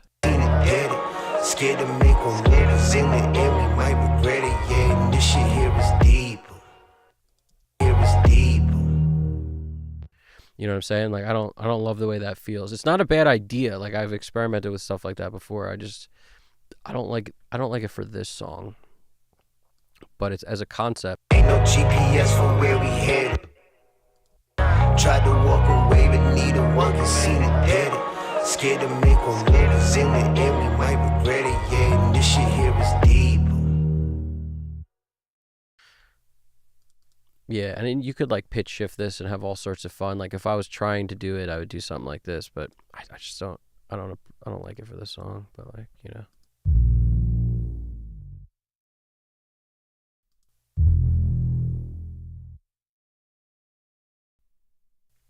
Deep. Also don't like how it changes the note on. Deep. This shit here was deep. Yeah, it doesn't do it for me. Make a move in the air, we might regret it, yeah, this shit here was deep. Yeah, even if I were to extend this and make it longer, it's just I like that lone kick hit, which wasn't there to start with. It was just nothing. Ready, yeah, this shit here was deep. I just like the way that kick gets us out. It puts like a period on it. You say you want the truth, but can you take it if I take it there? Huh? Baby, I lie, cause I do care. I do. Sometimes something you could experiment with is, you know, you find. Can you take it if I take it? You'll take like this, and you know you want the end of it, the back half of it potentially. So you put it here, and then you flip it. You know, hit them with the reverse, and then at least you'll get something a little weirder. Still probably not going to be good, but you get. Ready, yeah, this shit here was deep. You know, it's a little more in line with something, but I still don't like it. I regret it, yeah, this shit here was deep.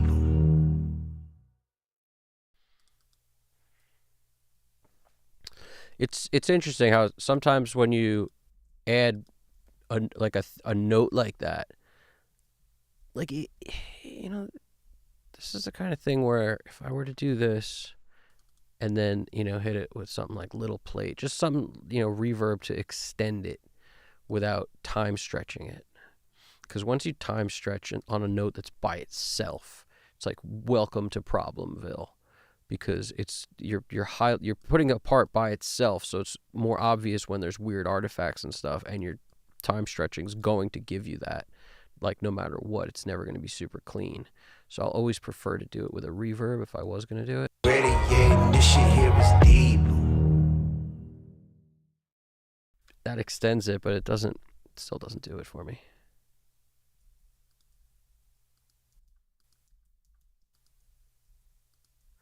Like I said, not a bad idea. It's just not for this. Deep. I like that so much better. that single. This shit here was deep. This shit here was deep.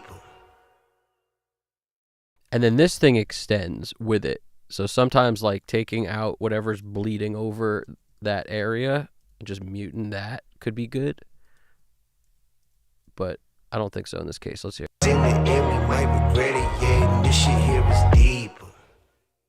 See, sounds too weird. Like that natural tail of whatever was there actually worked fairly well. So that's why I'm leaving that. But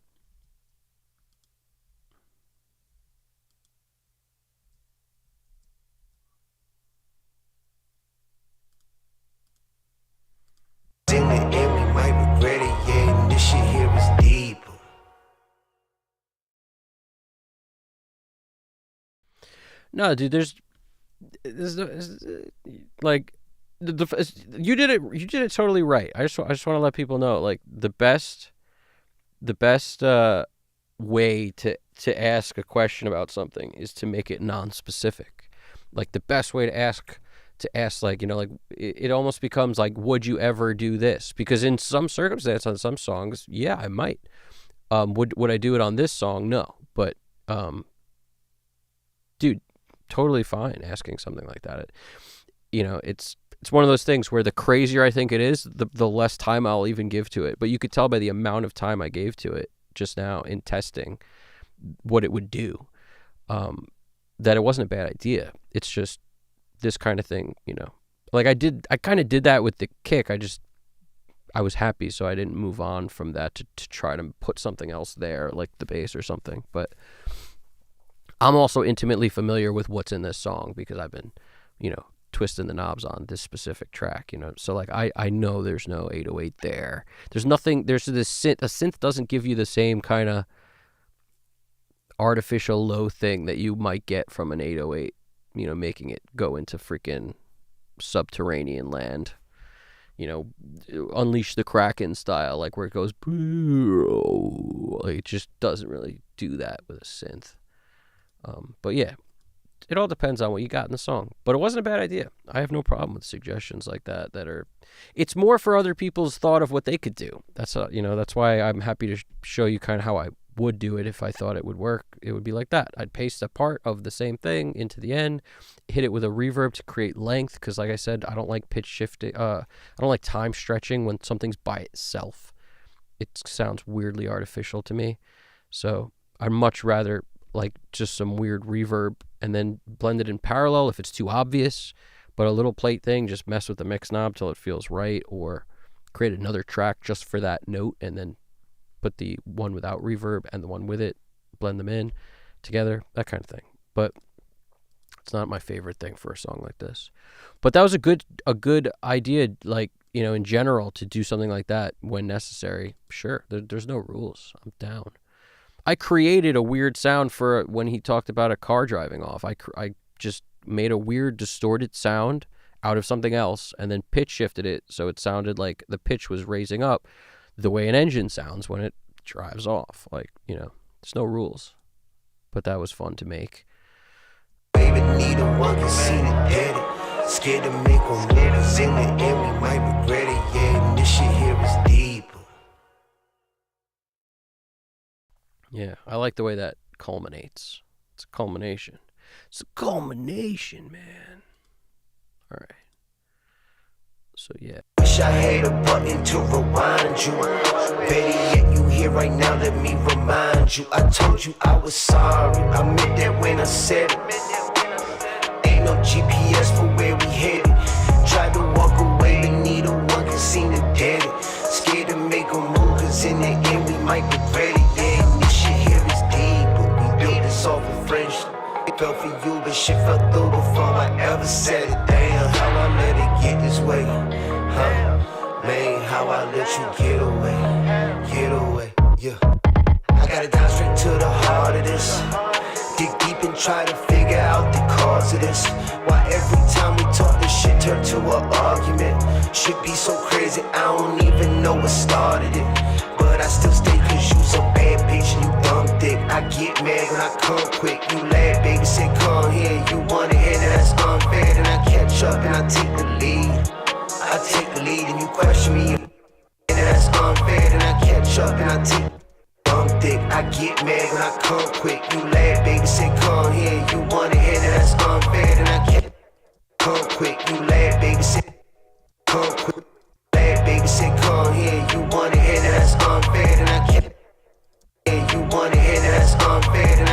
up and I take the lead. I take the lead and you question me about old shit. Get mad, you take the keys and you roll out. Man, the shit you don't know. Hear that? That's that thing I created. Sounds like a spaceship flying away, which I dig. It's like, take it out of the present time of cars and motorcycles. Like, it could sound like a spaceship, man. You so bad, bitch, and you dumb thick. I get it. I take the lead and you question me about old shit. Get mad, you take the keys and you roll out. Man, the shit you don't know about. You say you want the truth, but can you take it if I take it there? Huh? Baby, I lie, cause I do care. I do care. And I told you I was sorry. I meant that when I said it. Ain't no GPS for where we headed. Tried to walk away, but neither one can seem to get it. Scared to make a move, cause in the end we might regret it. Yeah, and this shit here is deeper. The black box is so much brighter than the inflator. I take the lead and you question me about old shit. Get mad, you take the keys and you roll out. Man, the shit you don't know about. You say you want the truth, but Now, some of it has to do with how it's set, of course, but like, and how I'm saturating just the highs pretty much, but it's also this little bit of air that I'm giving it. It's super low also. It's really not high up. Let's just bypass that littlest bit anyway. I take the lead and you question me about old shit. Get mad, you take the keys and you roll out. Man, the shit you don't know about. You say you want the truth, but can you take it if I take it there? Huh? Baby, I lie, cause I do care. I do care. And I told you I was sorry. I meant that when I said it. Ain't no GPS for where we headed. Tried to walk away, but neither one can seem to get it. Scared to make a move, cause in the end we might regret it. Yeah, and this shit here is deeper. I kind of like it with just that touch of air. It's really subtle, but it's audible. Finding Texas from my exes, now it's Texas that you read but don't respond. The thing about the inflator that I notice is sometimes the middle gets super cloudy with it. You know, like without the black box, using the inflator, listen to the mid-range. Finding Texas from my exes, now it's Texas that you read but don't respond to. Say you coming now, ain't got the time to. I wish I had a button to rewind you. Better yet, you here right now, let me remind you. I told you I was sorry, I meant that when I said it. Ain't no GPS for where we headed. Tried to walk away, but neither one can seem to get it. Scared to make a move, cause in the end we might regret it. Yeah, this shit here is deep, but we built this off of friendship. Fell for you, but shit fell through before I ever said it. Damn, how I let it get this way. Man, how I let you get away. I really like the black box because of that weird clarity thing that it does, where you can still, you know, crunch it up a little. Like you can get some saturation going, but it just keeps the middle more clear. The inflator has a mode where you can click band split to kind of, they talk about that specific thing. See, frequency bands to avoid intermodulation. See, the band split function is offered as an additional mode when band splitting is selected. The processing is split into 3 frequency bands to avoid intermodulation distortion. This mode is sometimes advantageous when there's a relatively high amount of low, mid, or high frequency content. So it's interesting because clicking that makes this plugin sound very different and often clears up some of that mud that you might get from the inflator. Finding Texas from my exes, now it's Texas that you read but don't respond to. Say you coming now, ain't got the time to. I wish I had a button to rewind you. Better yet, you here right now, let me remind you. I told you I was sorry, I meant that when I said it. Ain't no GPS for where we headed. Tried to walk away, but neither one can. It does something cool, but it's not enough compared to what this is. Finding Texas from my exes, now it's Texas that you read but don't respond to. Say you coming now, ain't got the time to. I wish I had a. The other thing to keep in mind is it's giving us a little more volume, but I ignore that. Like the volume is not gonna make me love something compared to the other thing. Like if I took off the CG2, now listen. Finding Texas from my exes, now it's Texas that you read but don't respond to. Say you coming now, ain't got the time to.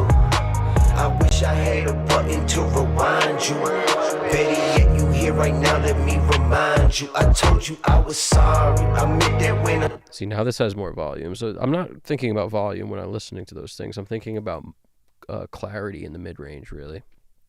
That's the thing I feel the most of. It trickles up towards the top, but I notice it the most in the mids. The difference between those plugins. And it's interesting how, depending on what you got going here, like if you put something else like Toop or something in that slot, you get a very different result also.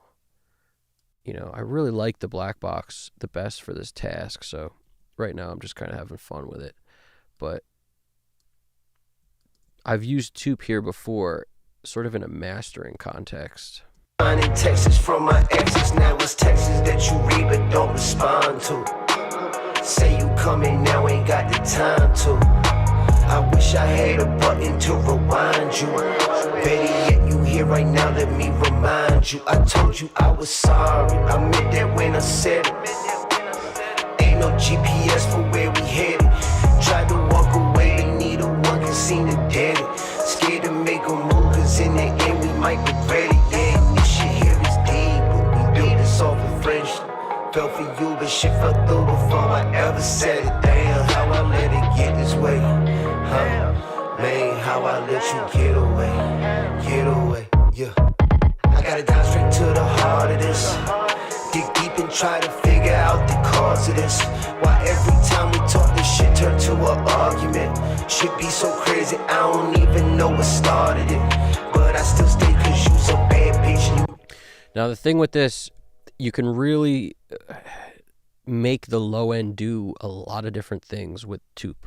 That's why it's such a beneficial saturation plugin, because you have a lot of control. It's not only saturation, it's saturation, EQ, compression. It's a lot in one. That's also where it could hurt you, because it's if you've got your mix dialed, then you try to just throw this on 100%. It's doing a lot, probably way too much, a wave of too much stuff to your mix. Whereas if you keep the blend down a lot, you can get away with using this in a little bit more of an aggressive sense, where you are sculpting low end a little bit. You might be boosting some other frequency as well. And then it's good to note that the emphasis works in reverse. So if you're gonna, if you want more lows, you pull this down instead of up. Very weird. The way this plugin works is very strange, but at the same time, it does a lot. And this is the amount of tube, the amount of tape. You crank this percentage up with this dot, just push it to the right. You'll watch this get thicker. Very weird plugin. But just on a modest amount of like 20, 25% drive, even less sometimes, with these kind of settings, it's, like I said, I import a previous mix so I can get the same effects I've dialed in for vocals, like the 17, whatever effects I'm using on all my inserts, all that stuff. I usually keep updating it, meaning like whatever mix I did recently that was kind of like this kind of mix, that's what I import. So this was used on something recently towards the end of the mix in like a mastering style context, and these settings worked. So because it was also a hip hop song, it kind of has a tendency to, if at the end of the mix it's about the same amount of low end and yada yada, then these kind of settings have a tendency to work for me. But sometimes I need the 20 hertz push, a little bit of this. It rolls off after it, but it's slightly bumped, not a whole lot, because this dotted line is 0, so it's not a whole lot, but it is changing the way the low end is sculpted. It's not bad. Like, I don't hate it. Finding texts from my exes, now it's texts that you read but don't respond to. Say you coming now, ain't got the time to. I wish I had a button to rewind you. Better yet, you here right. I just like how this black box kind of is more defined, is the best way to put it. It's like I don't think the mix benefits from that boosted low end as much as it does from the definition from the mid-range on up, which is really what happens with this black box. Crazy, I don't even know what started it. But I still stay cause you's a bad bitch and you dumb dick. I get mad when I come quick, you laugh, baby. You hear that? It sounds like a cover over the mids on the top. Crazy, I don't even know what started it. But I still stay cause you's a bad bitch and you dumb dick. I get mad when I come quick, you laugh, baby. So the same reason it doesn't work for me in this song is the reason I like it. If I have something that feels a little harsh and I'm trying to soften it, Toop is a great way to do that without going in and addressing a lot of other things, sort of just on the tubas. It's just a nice rolled off sound a little bit. It just softens everything in the mids. But it also, it's a workhorse. You could do a ton with that. That's why it's really one of my favorite plugins to use for mastering, because you don't have to hit it hard, but you have a lot of tools at your disposal right in one plugin, which I love.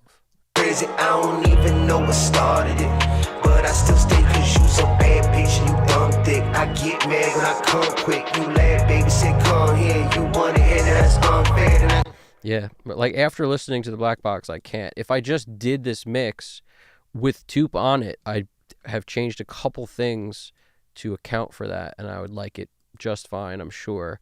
But having used the Black Box, I'm more of a fan of the clarity there. More a fan of the clarity. So do me a favor, hit the like button if you haven't already.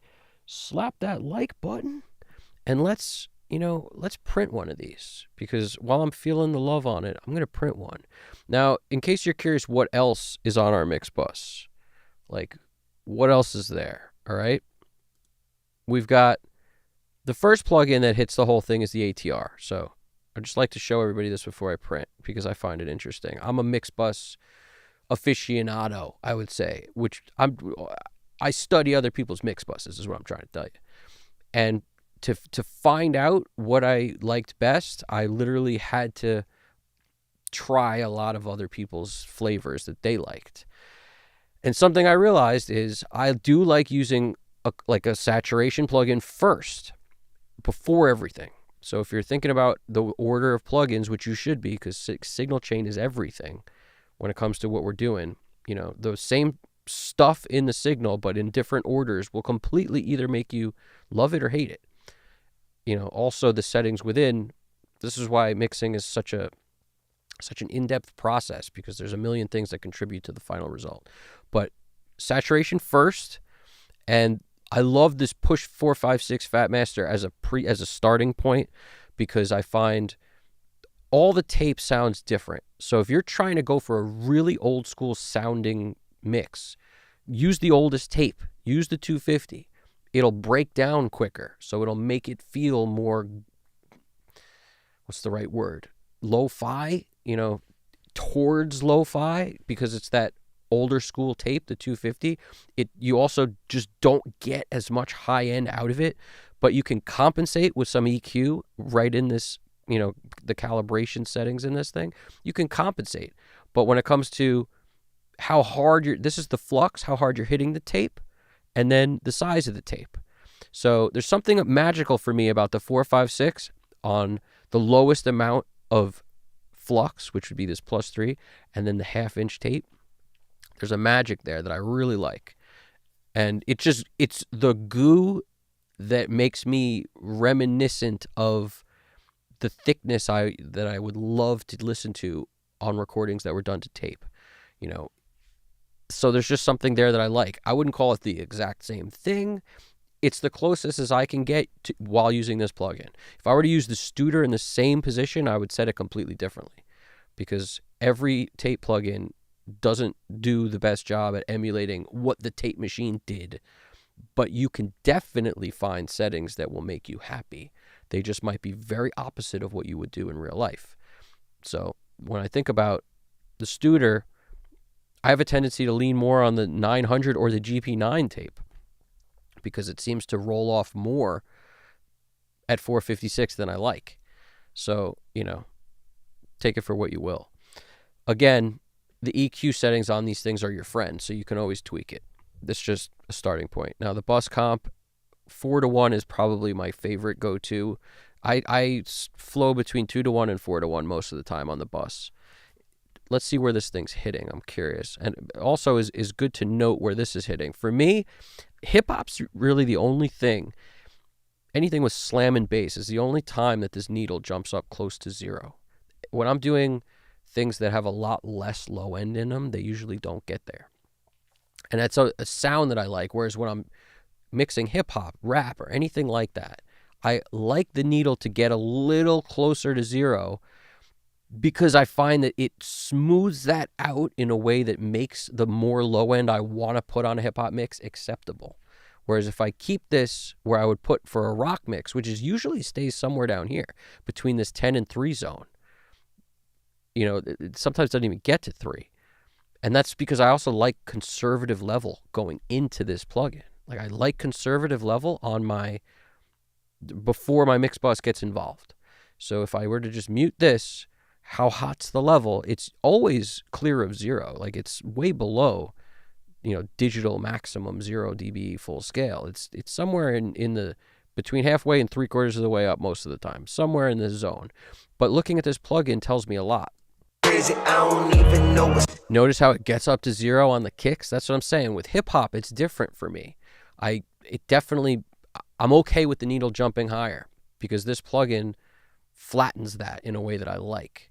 Crazy, I don't even know what started it, but I still stay cause you's a bad bitch and you dumb dick. I get mad when I come quick, you laugh, baby, say come here, you want it here, that's unfair, then I catch up and I take... So it's getting up there. Now that's a little hot for me. Like sometimes I would lower this to go in less, but use your ears. Don't ever just go by when I say it's usually here, that's on average. If something's working, sounds great, and it's fine, I'm not going to adjust everything because your level going into this changes everything else too.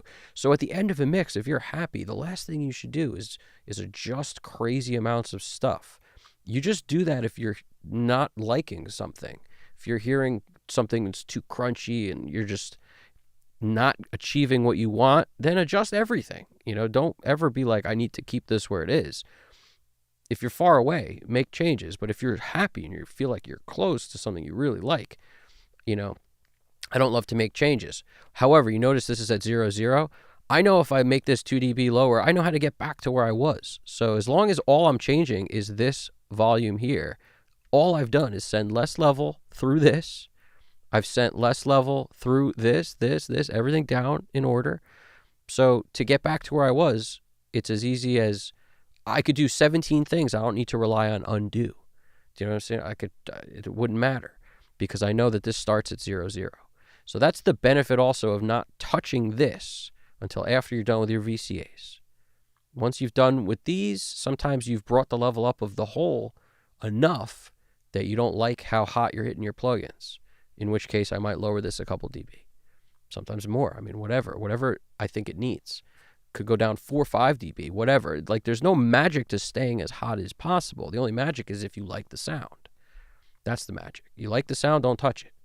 But if you don't like the sound, lower it. Maybe it's not always that you're not loud enough. It could be that you're too loud and you could make up the volume elsewhere. So thinking that you always need to be at the top of all your meters is a big problem. That I notice a lot of people, they lean on that in the beginning. They think to get loud at the end, they need everything loud. It's very far from true.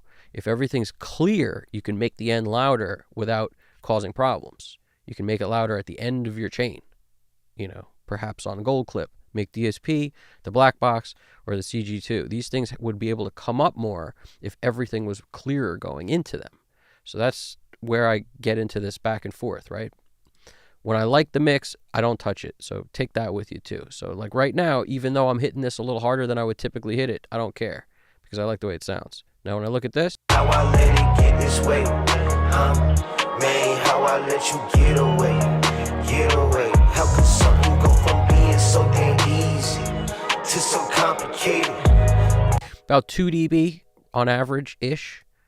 What else we got? How I let it get this way, man, how I let you get away. How could something go from being so damn easy to so complicated?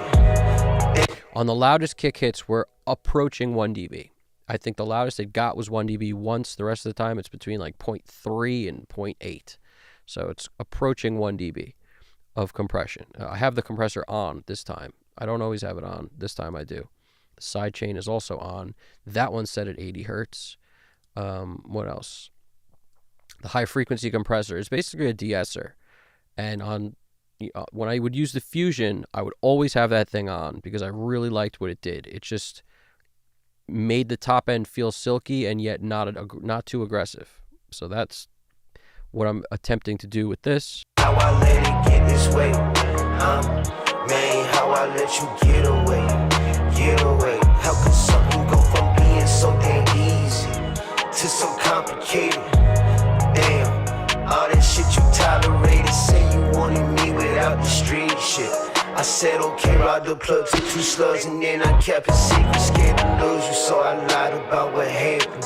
Quick to change the See, without it, it's too harsh for me. With it, it's good. And that's all it's doing is taking away a little bit of the high harshness, like a de-esser for your whole mix. Now, what do you got here? Stereo image is on here and there. Certain places it's on, certain places it's off. How I let it get this way, man, how I let you get away, get away. How could something go from being so damn easy to so complicated? Damn. All that shit you tolerated, say you wanted me without the street shit. I said okay, ride the plug to 2 slugs, and then I kept it secret, scared to lose you, so I lied about what happened. Quick to change. I love it. Like what that's doing. And then the transformer. So a lot of these are Fusion plugins, and the transformer can add brightness if you crank stuff, but if you just leave it on the typical settings, it's just like hitting the dial on the Fusion itself.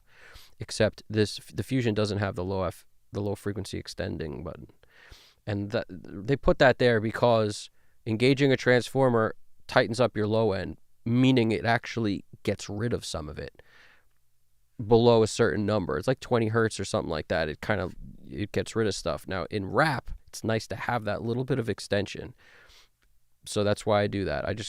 It's not always there, but in this song, I checked it on and off at some point in the mix, I'm sure, and I liked it better on, so it stayed on.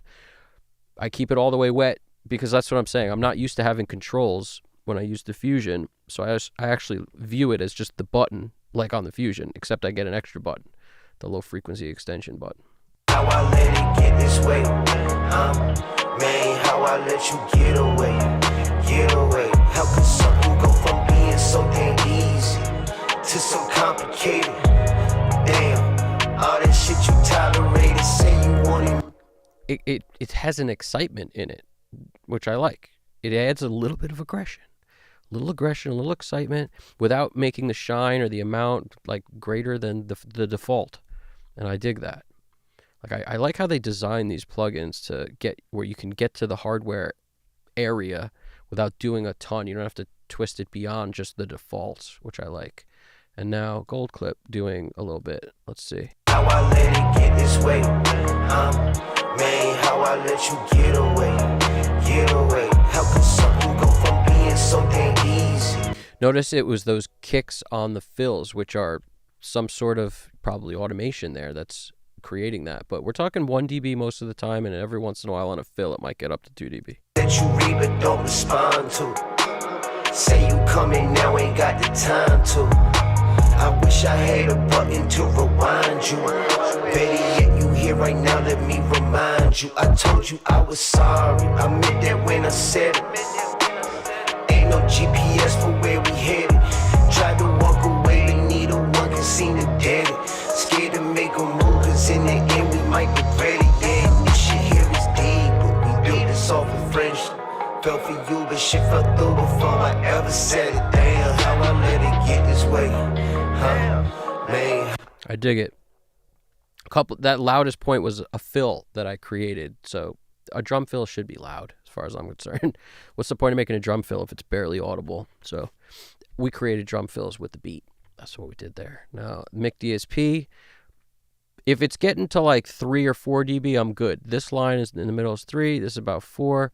I don't love it to sit at 6, but I'm not even sure where it is. I haven't looked at it in a while. Let's check it out. Tried to walk away, but neither one can seem to get it. Scared to make a move, cause in the end we might regret it. Yeah, this shit here is deep, but we That's looking good to me. unfair, then I catch up and I take the lead.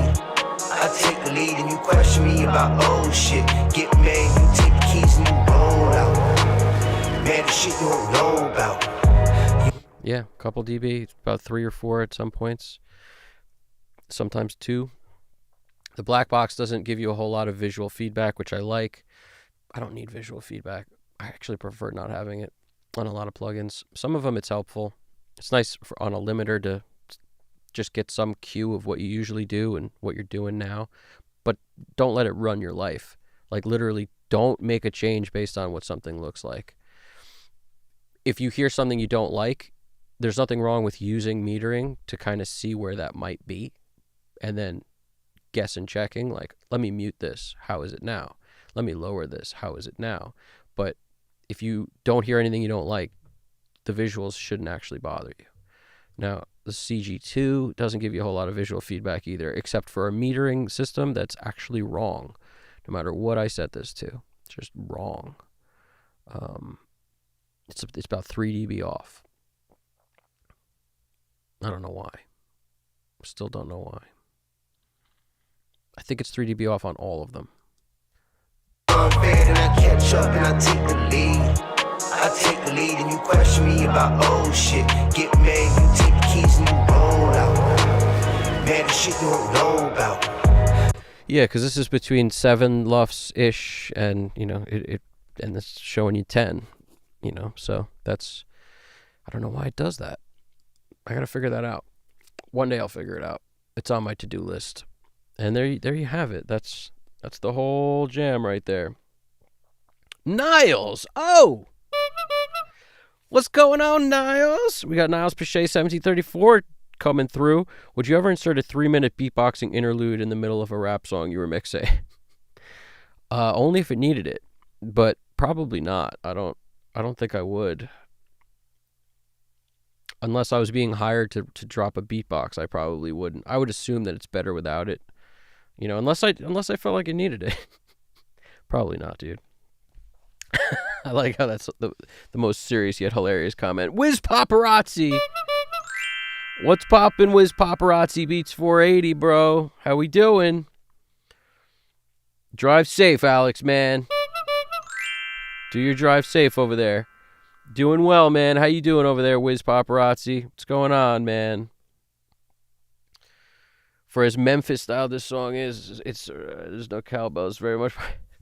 Yeah, there's actually some kind of mallet. So I think sometimes mallets double as cowbell. Like they can kind of take the place of a cowbell, but not always. Sometimes. Nice, dude. Where are we at? Yeah, see, Niles wrote, never mind. I hear that subtle sound serving the purpose of cowbell. Yeah, dude, there's a cowbell thing. Like, it's in the background right there. It's like a faint, like, bucket. It sounds like a bucket, kind of. And the thing is that as, like, most of the sounds on this track, nothing is where it's, like, part of what it should be. Like, that's a sound that's just built into another sound because every sound is 17 sounds. Like, every track is 17 sounds except for the drums. And, of course, that's not a drum, even though it sounds like a drum. It should be on the drums. Then I'd be able to mess with it to be on the drums. But instead, if I want that louder, I'm forced to make the freaking that thing louder, too. Like, I'm forced to make other things a volume I don't want to have more of that, which is a problem. It makes it where you got little choices for where things can be. That's the truth. You just have less leeway on what you can do.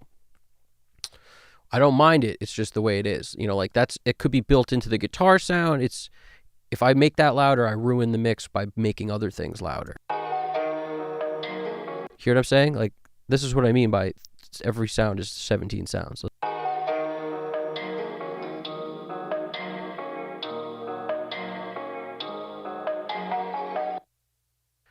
See what I mean?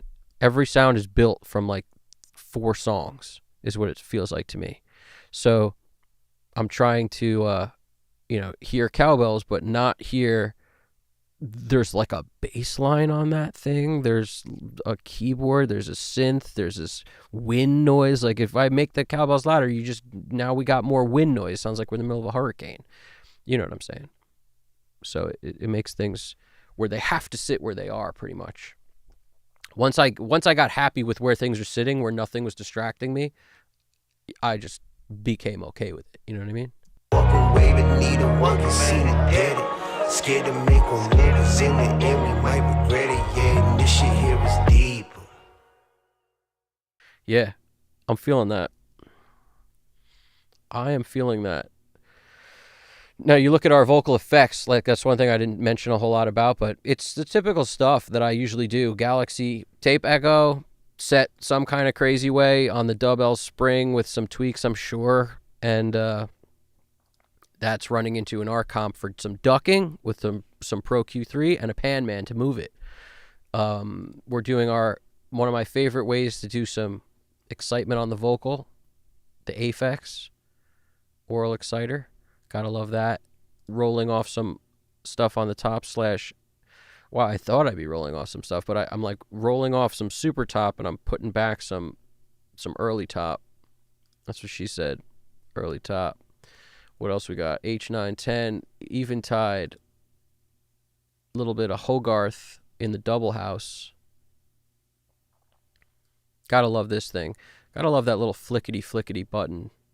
It's basically a chorusy kind of sound that's not, aggressive as certain choruses might be. It's not super wide, so it just sounds okay in a lot of cases. And again, this is the kind of thing I thought I'd be doing on the other one, but I made some tweaks to that. Rolling off bottom end, rolling off top end, so nothing like pierces too crazy. Choruses can start to sound very bright and brittle. Same thing with reverb. Like they can start to build up on you a little bit when you have like 4 vocals doing it the same, T or K or sh or T sound, that kind of thing. And what else? A bunch of these are muted, so it's not that many vocal effects. Echo Boy, usually one of these does a slap of some kind. Let's see what this is doing. A 16th note slap. See what I mean? A little bit of a slap. Cutting out some lows on it, and then still doing this anyway. There's no magic to where I set those frequencies. I just go like this until I lose whatever's harsh and annoying. I lose the tubbiness on the bottom by rolling up enough where I don't get all that buildup of low end, and I lose on the top whatever's poking me in the ears. That's about it. The background vocals, these two, there's only an H910, so that same harmonizer with the same setting, and then a little plate. Good old little plate on pretty much its shortest setting, modulations on. And then R comp to do the same side chaining. And there's no magic. It's the default where it starts, and then I just, about a little less than 4-1, pull down the threshold until it's doing the amount I want. That's about it. Ad-libs, I'm doing my filtered vocal thing that I like to do, where I don't want the ad-lib to be as clear as the lead, because then it gets too busy. You'll hear a clear lead and then a clear ad-lib, and it's like, where's my focus?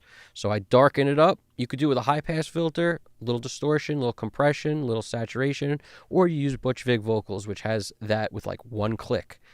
And then it'll just take it from clear and in your face to shoot back here, and a little less distracting. And I'm panning these things to make them move, because that's the thing with ad-libs. Don't keep them in the same place. Like, have them move. Because if they move, they sound more like the way ad-libs should. I picture ad-libs like somebody on the stage hyping up the performer, and they move around the stage like a lot, like they're moving. And the panning in the audience might not be moving, but visually when you watch that, it's here, it's there, it's over there. So for me, ad-libs is that experience of having stuff pop up and down where I don't expect it. I don't want it always here. It's freaking boring. I don't want it always there. I want it to be moving. So that's how I think about that stuff. And the same thing, I'm running it through a micro shift, which is a chorus. I'm running it through the ad-libs, some of them, maybe all of them. It looks like all of them. 105, 106. Yeah, it's all of the ad-libs are going through this chorus and then into this in parallel. Little classic analog delay. So this chorus and this Echo Boy and the R comp for ducking it gets it out of the way. And the timing, we got an eighth note on it. So it just adds a little bit of space, where you hear a little repeat on it. That's about it. What are we doing here? We're muting the Galaxy. We also have a little plate into a micro shift, into an R comp, into a pan man. So we're doing this, but panning it, we're doing this and not panning it. But the vocals are already being panned. So it's like a pan on a pan. Gotta love that. Pan on pan crime. And what else we got? Echo Boy, little vocal slap. No, see, none of these are on. So I'm just looking at what's not muted. But there's only one channel on. So it's actually only 105, 106. That's being, the rest of these arguably could just be made inactive, but I'm not gonna, just in case I don't realize something else is going there because I like it. I ain't touching nothing. All right, saving session, and we're gonna print one of these things. So that's what's up. Vinyl Bear's talking about saturation always first in his 2-bus chain. That's what's up. I think the reason we come from that world too is the analog world is like, every analog piece of gear you've ever used is saturating. It's giving you filters because that's what the transformers are, is they're filtering, without that low frequency extension button on it. It's filtering. It's filtering your lows and filtering your highs a little bit. So you're getting filters, you're getting saturation, and you're getting a noise generator because there's a little bit of noise that comes on every piece of analog gear. So when I think about that, I think, let's put that first. And then let's run it through a bus comp. Let's run it through a couple other things, and then maybe we'll add more of it afterwards. But it's there's 2 stages. If you notice, black box is towards the end, but that tape on the beginning, nothing makes up for that. And there's the transformer. All these things are kind of saturation. Transformers, a little bit of it. Gold clips, a little bit, giving me a little black box. So multiple stages of saturation doing less rather than one doing a lot. Like on gold clip, these knobs stay low. Notice these. Biggest problem people have with this plugin, they crank these up so much, wonder why everything's super annoying. That's why. Because these knobs need to be low. I hate those knobs when they're high. Like, I've never really found a use case for them to be cranked up beyond, whatever you'd call that. They might get cranked up to about here, to like 9 o'clock, on both. But I don't usually push beyond that.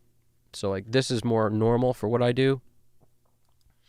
And I just find it sounds better to me that way. It's too hyped as soon as I crank those things up. I like that you can do it because there might be some weird circumstance where you might want it. But most of the stuff I work on, I don't find the use for it. It's nice to have the ability to go much crazier and just not use it rather than like, I have this thing on 10. It's still not doing enough, which would be the opposite. So, yeah, that's where we stand. That's where we stand. Do do do do do, flew it up, bow. Do do do bow. My individual tracks come with a pinch of saturation each one. Yep, individual tracks, pinch of saturation each one. I'm the same way. Check out my 360. That's what GDP is saying. Look at all the instances where you see the red light at the top clicked. See those? It's a lot of instances of saturation, and I typically, you could do it wherever you want, but that Aphex oral exciter is doing that also. It's doing it in parallel. So there's as much of that as I want on its own channel that all the vocals are going to that are significant. Anyway, for this song, that's how it's doing it. It's not every song. Yeah, and Wiz Paparazzi doesn't use saturation on his vocal mix. He uses it on his master. That's awesome. Yeah, exactly. See, we all coexist doing very different things, and that's because we all have different flavors. And we all have different ideas of what we like. We all have different ways we like to get there. There's not a right way. There's not a wrong way. Anytime somebody says they don't do something or they do, like, you could spend your whole life, documenting in a spreadsheet how many amazing mixers do things completely differently. And that's what I love about mixing. It's also what some people can be scared about because they think there's something they're not doing right. What I would say is don't be scared. No mixer does anything right. They just do it in a way that makes them happy. That's it. Like, they figured out a way that they can work to make themselves happy. But there is no right. So they're not doing anything right. They're just doing the way they like it. And that's what's awesome. It's like no mixer would do things the same. I love it. I love it. There might be a most efficient way. There might be a best use case way for some people. But that doesn't mean that some other way isn't somehow, some way a little bit more beneficial in one particular circumstance. So that's where there's too many variables to ever get into like best use or not. I could just tell you that the less you do when it comes to processing, the easier it will be to figure out what's messing you up. So that's where I get into this theory of like the less things you need to put on to freaking coexist, the better. That's why you don't usually see me sidechaining 17 things together, because now where do I go to fix the problem? Now when I want to boost something into something and I don't get the result I want, is it because I'm not boosting enough, or is it because this is chained to this, and then this is chained to this, and then this is chained to this? So where's the freaking problem? You spend your whole life basically tracing your steps backwards every time you want to make a tweak. So the least harmful thing you could always do on any given thing is volume, and EQ is just volume but horizontally. That's what it is. Look at an API 560. It's horizontal EQ, horizontal volume for each frequency band. Like that's really all it is. So volume is the least obtrusive thing.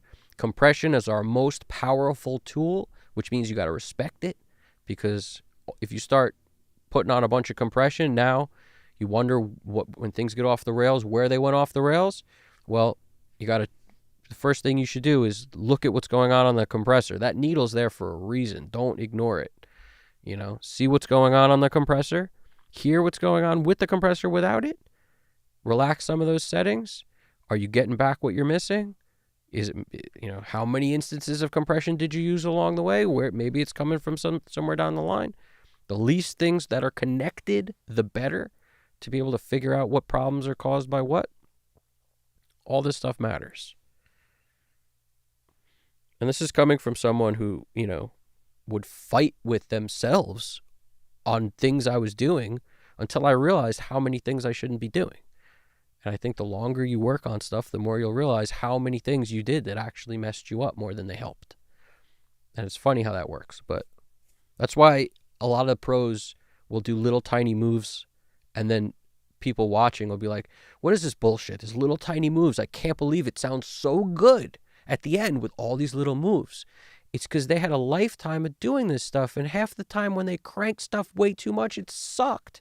They had to take it off. So eventually, over enough time, they realized the little moves were the answer. And that works across the board. I'm just saying. I'm not saying you might not have to crank. What I'm saying is the pros do little bits because they learned that doing little bits actually makes it where they can actually get the result they want. They could always crank it a little more. But when you crank things way too much, you change them a lot. And the less you change things, the easier it will be to get a result you like. That's what's up. So let's go. Let's print one of these freaking things. There's all different types of there's a million types of saturation. I mean, in terms of every plugin will saturate differently, which is, if you have a couple pieces of analog hardware, you can get saturation out of them differently, but you only got a couple combinations. You've got the signal chain flipping around and the order flipping around, but, when I use my 1073, I crank the output. I crank the Marconi knob, I lower the output knob, and then that's the flavor of that. There's not like a bunch of choices, whereas if I pull up plugins, I can sit here all day auditioning slightly different flavors of saturation on a lot of different things. So it could bring you down a rabbit hole too. A lot of the plugins I use first are saturation type plugins. Toop, A-Type, Studer A800, the Mixhead, ATR, the DBX 160 comes with a lot of flavor to it.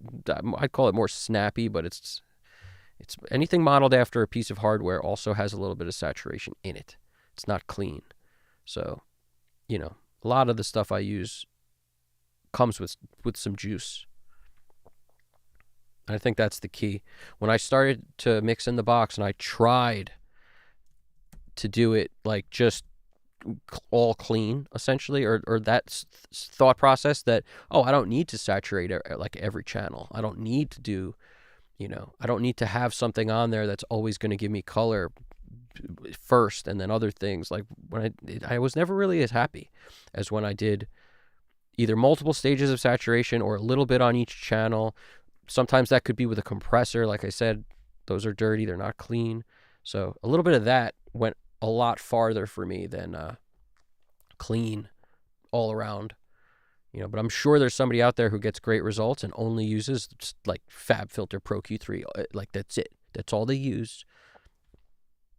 It wouldn't surprise me because I know there's people who make mixes that never even pull that plugin up. So I know the opposite exists. It's like the movie Unbreakable. You got Bruce Willis being unbreakable, so there has to be a Mr. Glass. Of course there is. You get me? You guys get me. That's what I love about you guys. You guys freaking get me. Hit the like button if you get me. Hit the like button. No more spicy chips for me. Dude, I love spicy food. Always spicy food. Multigrain luffs are incredibly good for you. I'm trying to catch up right now, GDP. Dude, that's awesome. Your 2-year-old mix is getting a great reception. Don't question it, bro. I love that. It's like 16 luffs. Yeah, bro. Don't care about the luffs, man. I'm telling you. Don't care about those luffs, bro. The first step to not making a mix suck is don't care about what the luffs are. It's the first step. If you care about that, I guarantee you'll ruin what could be a good mix to try to get it louder in some nonsense, off-the-wall, crazy way that messes it all up. I guarantee you. Like, it's the power responsibility thing. When you're able to make a mix loud without thinking about it, you'll be doing it in a way that's not destructive. When you're trying to make a mix loud and you're thinking about it, you're guaranteed messing it up. Like, that's the truth. Because people who make the mixes really loud, they're not thinking about making it loud while they're doing it. They're just mixing, and the way they mix creates a louder result. Because there's a balance that can be made as loud as they need to at different points in the chain, and a lot of the time, the volume, a lot of it gets made up towards the end of their mix bus chain. Chad Blake comes to mind. He's notoriously said many times he'll go into his chain very low, and the first few plugins don't even add volume. The last 3 plugins, the Mic DSP that he uses all the time, the inflator, stuff like that, is where he's getting his volume to come up to crazy levels that, work for him. Whatever the level is. He's another one who doesn't really give a shit. He just always makes stuff loud enough. So that's what I'm saying. Don't care about it. If the mix is balanced and great enough, you could add something on the end, or 2 things, or 3, and it will be louder, and it will be fine, and you will be happy, and it won't destroy it, and that's what's up.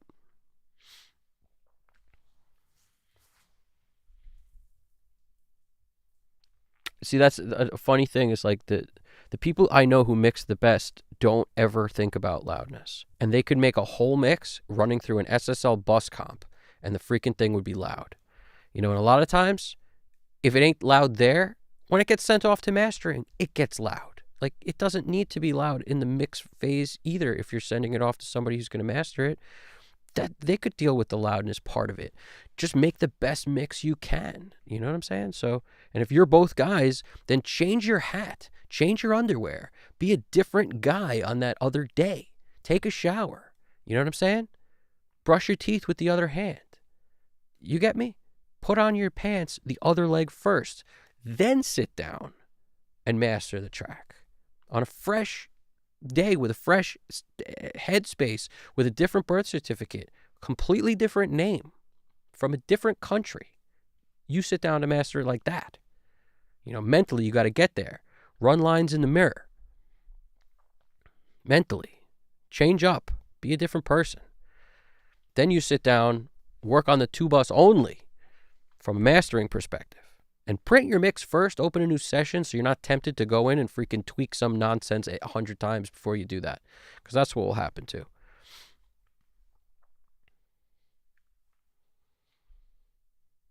Nice. We got FC Barcelona won some stuff. You guys are hilarious. GDP Barcelona fan. There you go. I like Vinyl Bear talking about low lufs is high impact. It's interesting how it works. Exactly. And songs that have less data points. Every kick is a data point. Every snare is a data point. Like, you got information that's fast, that's like, bop, bop, bop, bop, bop. It's always going to read louder than stuff that has less. This thing has, the verses, there's freaking one kick every 20 seconds or some shit. It's less data points. So when you think about stuff like that, some songs have to read lower, but when you listen to them, they sound louder. Why is that? That's why. Yeah, Wiz Paparazzi's talking about he used to target 8 or 9 lufs, sometimes even 10. Yeah, you know what I'm saying? Don't worry about it. Don't stress. Don't stress.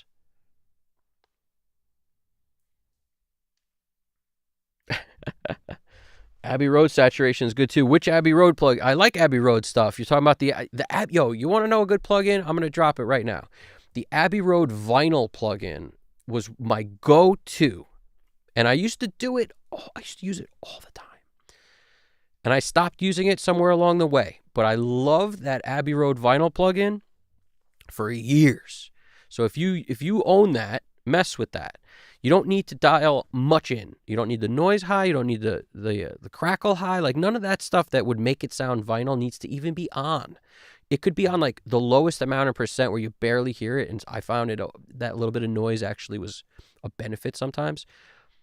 But that it would have a vibe. That plugin had a vibe, and it's the saturation part of it that you're getting has a vibe. You know, the density, that freaking knob is pretty clutch. Great plugin. So if that's what you're talking about, I'm with you all the way.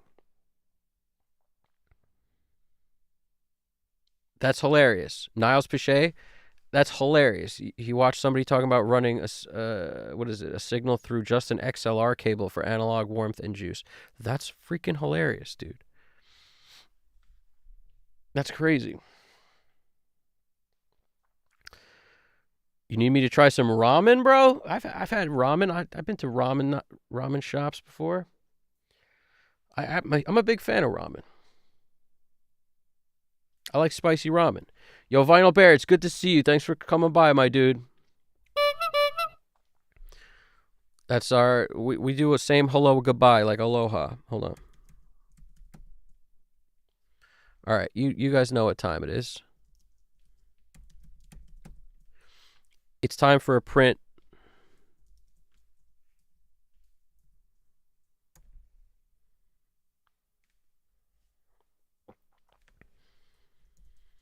We're going with the 2A. M2A. You know what? I might as well just save it as M3. Just makes it easier for me to know what's good, to separate the versions. Separate the virgins. What do we got here? We got Wave. We're looking at A1314, which is sent to my AES port. Yo. Oh, A1314, AES. Come on, mouse. Mouse is 1 second late on the clicks here. Output, A1314, stereo, AES. Okay. Interleaved, 2496, add MP3, import after bounce, directory, put it in the right place. Bada bing. What do we got? Offline. Keep it online. Good. All right. Going out of my mind. Here we go. What do we got? All right, hit that. Let's make sure we got this smoking over here.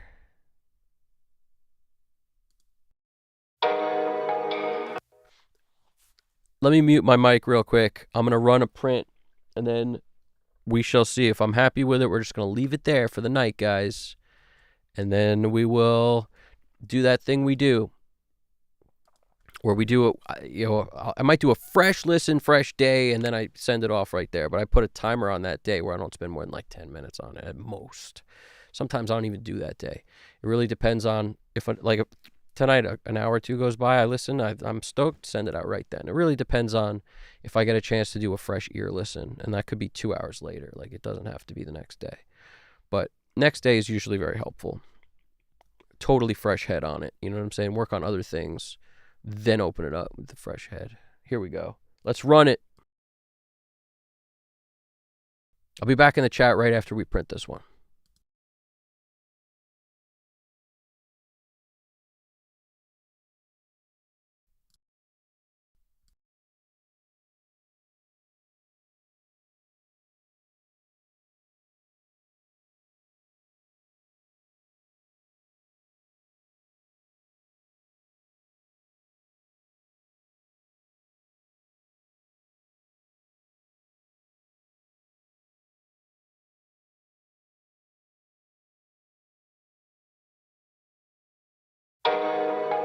I know it's hard dealing with a street dude, baby. You said you wanted me, you know what I mean? Only if I want in the streets no more. I said I won't. I told you I was sorry, I meant that when I said it. Ain't no GPS for where we headed. Tried to walk away, neither one can seem to dead it. Scared to make a move, cause in the end we might regret it. Yeah, and this shit here is deep, but we built this off of friendship. Felt for you, but shit fell through before I ever said it. Damn, how I let it get this way. Man, how I let you get away. Get away. How could something go from being so damn easy to so complicated? Damn, all that shit you tolerated. Say you wanted me without the street shit. I said okay, ride the plug to 2 slugs, and then I kept it secret. Scared to lose you, so I lied about what happened. Quick to change the story, but I never changed my actions. Heart say stay your mind, saying find the nearest exit. From getting shot to selling work to finding texts from my exes. Now it's texts that you read but don't respond to. Say you coming now, ain't got the time to. I wish I had a button to rewind you. Better yet, you here right now, let me remind you. I told you I was sorry, I meant that when I said it. Ain't no GPS for where we headed. Tried to walk away, but neither one can seem to dead it. Scared to make a move, cause in the end we might regret it. Yeah, and this shit here is deep, but we built this off of friendship. Fell for you, but shit fell through before I ever said it. Damn, how I let it get this way. Man, how I let you get away, yeah. I got it down straight to the heart of this. Dig deep and try to figure out the cause of this. Why every time we talk, this shit turn to an argument. Shit be so crazy, I don't even know what started it. But I still stay cause you's a bad bitch and you dumb thick. I get mad when I come quick. You laugh, baby, say come here. You wanna hear that that's unfair. Then I catch up and I take the lead. I take the lead and you question me about old shit. Get mad, you take the keys and you roll out. Man, the shit you don't know about. You say you want the truth, but can you take it if I take it there? Baby, I lie cause I do care. And I told you I was sorry, I meant that when I said it. Ain't no GPS for where we headed. Tried to walk away, but neither one can see the dead it. Scared to make a move, cause in the end we might regret it. Yeah, and this shit here is deep.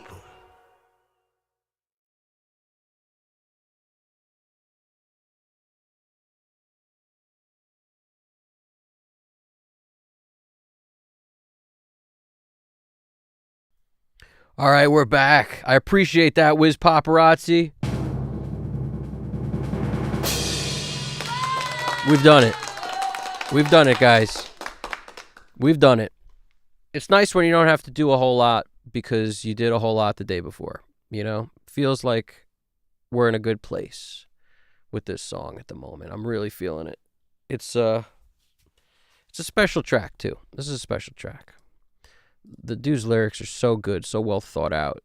The freaking rhythm on them is fire. It's a drummer playing, you know, doing his part to the fullest is what he's doing, vocally and I'm stoked to have worked on it. It's ridiculous. And there's so many little moments of flavor that are just chilling, and they're so I find them so tasty. When I can do flavor tracks with so little, I'm happy. When I do like a lot every 4 bars, or sometimes it's because it calls for it, but in this case there was a lot of great ad libs. So there wasn't a lot of need for that. If you do good ad libs, you won't need to add a ton of flavor. Just put effects on the ad libs, and then you've got them essentially. So thanks, GDP. I appreciate that. I appreciate you guys for watching, checking it out, being part of this thing. And this is a little bit of a holiday, so I'm sure a lot of people were still with their families, or at least driving home, coming home from that, experience with their families and stuff. So I'm sure that that's part of the attendance we've had tonight. But at the same time, you guys are awesome. It's always a great time over here. And I don't want anyone to be shy. If you got any questions about audio or anything that's related to the mix, or to anything you're working on, like, never feel like you can't jump in. It's like we're a tight knit group of friends, but we all met in the chat pretty much. Like, there's the closeness I feel towards a lot of the engineers that are joining the chat is just because they're part of it, and they contribute to the chat in some way that's awesome, and it makes doing this fun. And if you're working on your own stuff, whether you want to chime in and say anything in chat or not, just say what up. Say, hey, it's nice to know who's there and who's chilling and who's watching and who's having a good time and who's working on their own stuff. Because ultimately, it's like, we're building bonds and relationships, and we're connecting studios all over the world. And I'm happy to have you guys part of it in any way, shape, or form. So that's how it goes. And I've stressed a lot of times tonight, if you do something different than I do it, that's fine. Like, there's nothing wrong with doing things in different ways. Everyone has their own set of what they think is necessary to do. And I think, by watching what I'm doing, maybe it will give somebody some other option to do things differently in some way. I have a hard time believing, because there's so many choices that we make when we're mixing, that anything I do is going to be exactly like someone else. I just have a hard time believing that, because there's so many moves. Like, I use a 4kg on everything. Everything gets it. I used to use the B. I tried the E for a little, and then I felt like the G just gives me everything I was missing from the E. I never felt like the E was as, wasn't as versatile. So I started using the G, and I haven't really looked back since. But, part of what we do is also changing up our tools. I did plenty of mixes like the 1081 and an API Vision, like, just, if I had to give somebody a suggestion, it would be, consider doing a whole mix with the same tool on every channel. I know that some people don't like that idea because they think it's adding one kind of flavor to everything. I find that what you gain from doing that is actually a lot better than what you lose. What you gain is your brain goes into this mode where it learns a plugin so well that it knows where to push and what you'll have left. Like, on an API, it picks frequencies. On a Neve, if we're not talking about the 88R or something like that, you could pick your couple spots. Like, all right, I want my kick to be boosted here. And then that means that this is where I have to boost the bass, because I don't want to boost the bass in the same place. So you do this push-pull thing throughout your entire mix, and it winds up piecing together way better, in my opinion, than when you use a different thing on everything. So I know some people like, for guitars, they always do this. For whatever, they always do this. I prefer to use one thing on everything and then change it up by the next mix, a different thing on everything, until you really settle into what you love. When I bought the UC1, I pretty much committed to using SSL plugins on most of my stuff most of the time. But I loved doing that before I did that, before I committed. So I was already going down that path. I used to use the Waves, old school E channel strip thing on everything, the G on other things, but always those things. And then when the UC1 came out, I was like, done. And since then, I use other things way less, but that's mostly because I can take my eyes out of it. I don't need to be clicking and dragging. I can just be twisting, reaching and twisting. And using this view, if you haven't done it, do anything you can possibly do to take your eyes out of the game, because that's what this does. Sure, I need to use my eyes to click on a channel, and once I do that, I'm over here twisting knobs, and it becomes muscle memory where the highs and lows are and the mids, and then you might look for a second to see that you're grabbing the right knob. Beyond that, you're not really looking, you're just listening. And every time you can take minutes off of your mix to listen, it's hugely helpful. Like minutes off your eyes to put your ears in the number one slot is hugely helpful. Because what we do today is so focused with our eyes. And what we used to do is completely the opposite. The most your eyes would do is look at meters. But if you think about analog mixing, you're not staring at a Pro Tools screen for the most part. There ain't no screen. So what did you do? You were forced to just sort of stare at meters or nothingness, and your ears took over. Now, we're all messed up. Like now we're staring at so much stuff that it's really hard to focus on our ears. And that's the biggest tip I could give people is figure out ways to not use your eyes for this stuff. However you can do that. And if it costs a little bit of money to get something so you can do that, it's worth it. That's the benefit of using control surfaces. More often, for me, that was the benefit. The UC1 took my eyes out of the game a lot, and that made it super helpful. In addition to taking minutes off my mix, because using the mouse is slower than using this. It's so much slower. Over the course of a mix, it's at least an hour or two slower. Over an 8-hour mix or whatever. When I do these streams, sometimes I do 2 sets of 6 hours, 4 hours. It's like could be a 10-hour mix. You're saving 2 hours. And it's time that you could use for other things. So even though the end of it might not be shorter in terms of when you start to finish, and if you were to time that, it's not that. It's that your ears now focus on more important things because you're not focused on where your cursor is and how much you've dragged the thing, the freaking wheel, how much you've moved something like that. That's where you wind up spending more time, is the clicking and pushing and moving and pulling, and it's just so annoying. I have to do it still for certain plugins. You have to do it. You got no choice. But if you just take that out of the game as much as you can, it's helpful. Even if it's like saving 30 seconds here, 30 seconds here, it's very helpful. 10 seconds here, 10 seconds here. It's helpful. Dude, one love was paparazzi. Got love for you too, my dude. I appreciate that. He's saying, ever since watching you, I've gained 1 or 2 things in your channel. Dude, that's awesome, bro. I appreciate that. Honestly, if anything I say helps anybody, it makes me feel good. Because I was once in a position where I really was trying to learn, and the avenues weren't really available to learn beyond a few. Gear Space existed. It wasn't called that, but it existed. It was Gear Floozy back then. And it was pretty much the only it was extremely valuable for me still. Even setting up a system and getting it connected, and I would have an issue with something, and learning how to set up Pro Tools HD3 on a Mac, and what was going wrong, and how to do the Avid speed test. I figured out all that stuff from Gear Space, literally. So you can't ever. It's not just the interactions with people that's for. There's a lot of great information on there that got me through a lot of stuff before I was ever really able to YouTube stuff and get answers.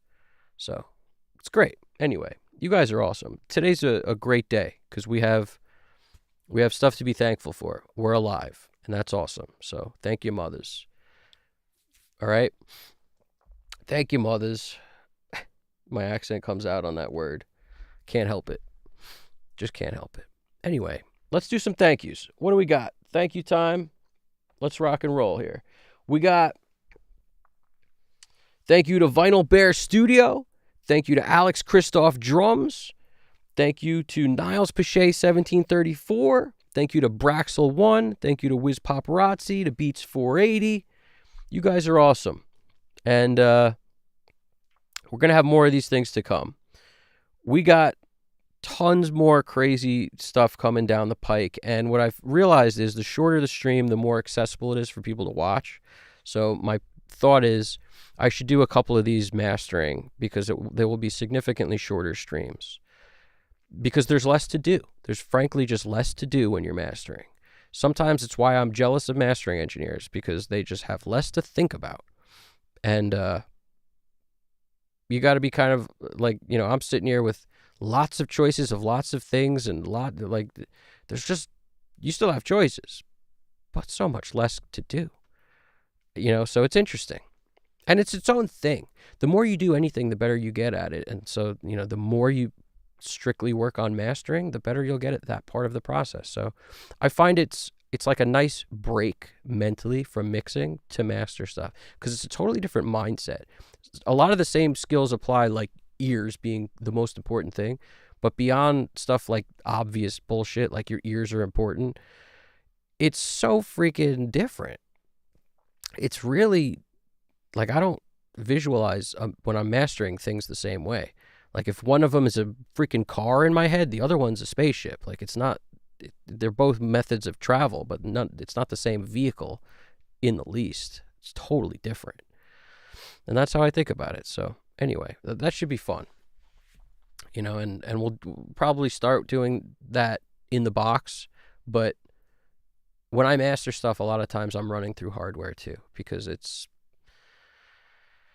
I don't know how to describe it. Why? Because if I'm going to, especially if I'm mastering the song that I mixed, I know that I mixed it in the box. And then if I decide to master it at that point, it's like, well, I might as well do something that I would not have been able to do in the box. I'm going to use different tools that sound different and go about it different rather than, just decide to essentially just slap on something at the end of my mix bus. But like I said, there are no right rules. There are no wrong rules, but we'll make it happen. And that I can guarantee you.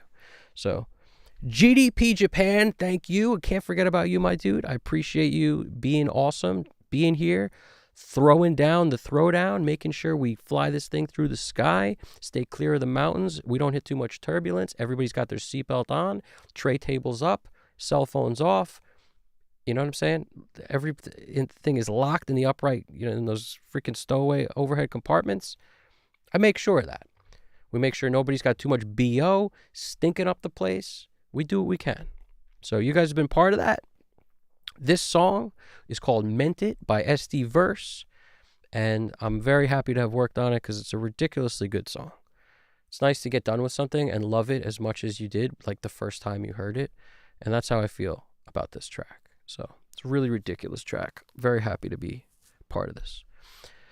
So yeah, this dude's a ridiculously talented rapper. We're going to have a lot more coming your way to be able to hear more from SD Verse as well. Because I feel like, talk about a prolific writer. The guy's got songs on songs on songs. And great stuff to say. Like, it's just the stuff gels. It all has a vibe. And it all sounds different. It's my favorite part about artists that are really talented is, not making stuff that sounds the same. That's a strength. That's a huge strength. So everybody take something with you. You could all make a mix that you're proud of that sounds great in a reasonable amount of time, even if it seems like you can't at this current moment today. You can. Trust me, it's possible. Instill the discipline to finish. That's number one. Because without that, you'll never improve. And beyond finishing, let go of the idea that you're going to be your best version of yourself today. You'll always be improving and getting better all the time. The goal is to bring the average level of your work up. If you're doing that, you'll be happy with your mixes eventually. So force yourself to finish. Realize you're always going to be getting better. You can't possibly put everything you've ever learned about mixing into your current mix because you're going to continue learning. Work on different genres of stuff, not all the same genre. You may find a strength that you have in something that's something opposite that you would have ever thought you liked to work on. But because you're so good at it, you're actually going to like it. You never really know. Get people to send you stuff to work on. If you have to do it for nothing, then that's what you do. You have to get work that's not just your own. If you're trying to really improve at this quickly, So there's all these things really come into play. Use the same set of tools very often rather than changing the tool every mix. Hugely helpful. Get the best possible sounds you can if you're recording yourself, which could mean redoing something that sounds like it sucks once you realize there's an air conditioner in the background the whole time. Once you realize my cat won't shut the hell up and all I hear is meow, meow, meow, meow, meow, meow, meow, meow, meow, meow. If all you hear is that, you're never going to be able to remove all that from the recording. Like, you might as well do it again, unless the cat is featured as the ad-libist, in which case, I'm all for it. No rules, all right?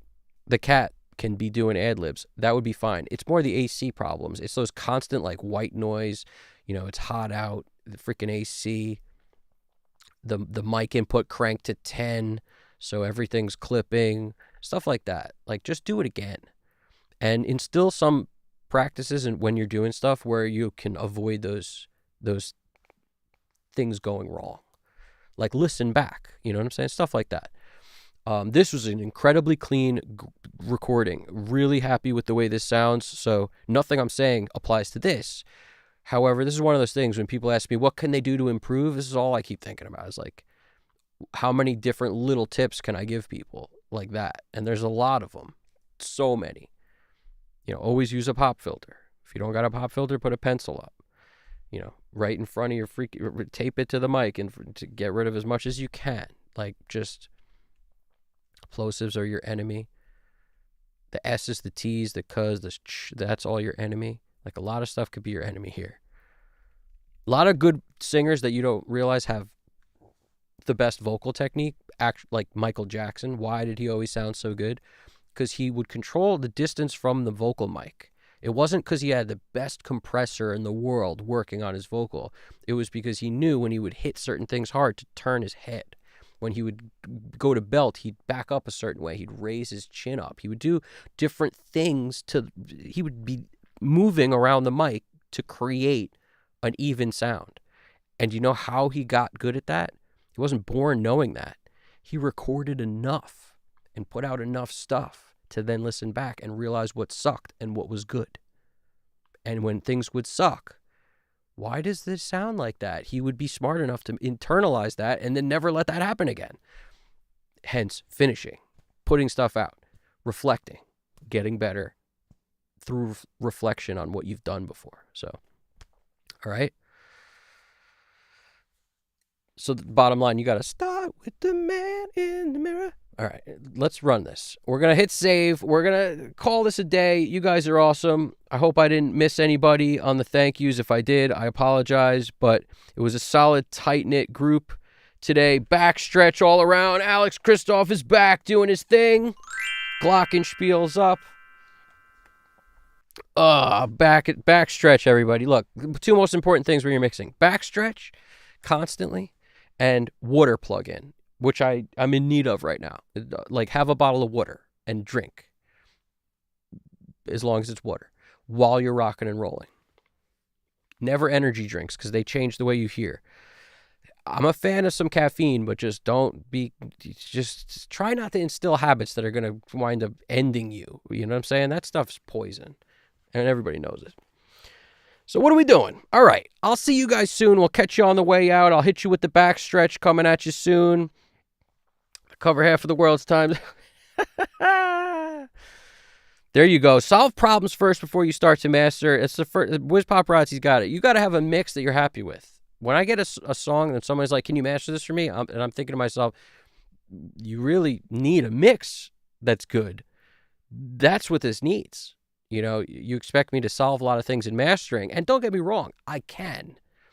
However, it's better if I don't have to, because my ways of solving them are not as good unless I have all the files. Then I have 100 ways to solve a problem, which means if the first 99 don't work, I can still fix it with that 100th way.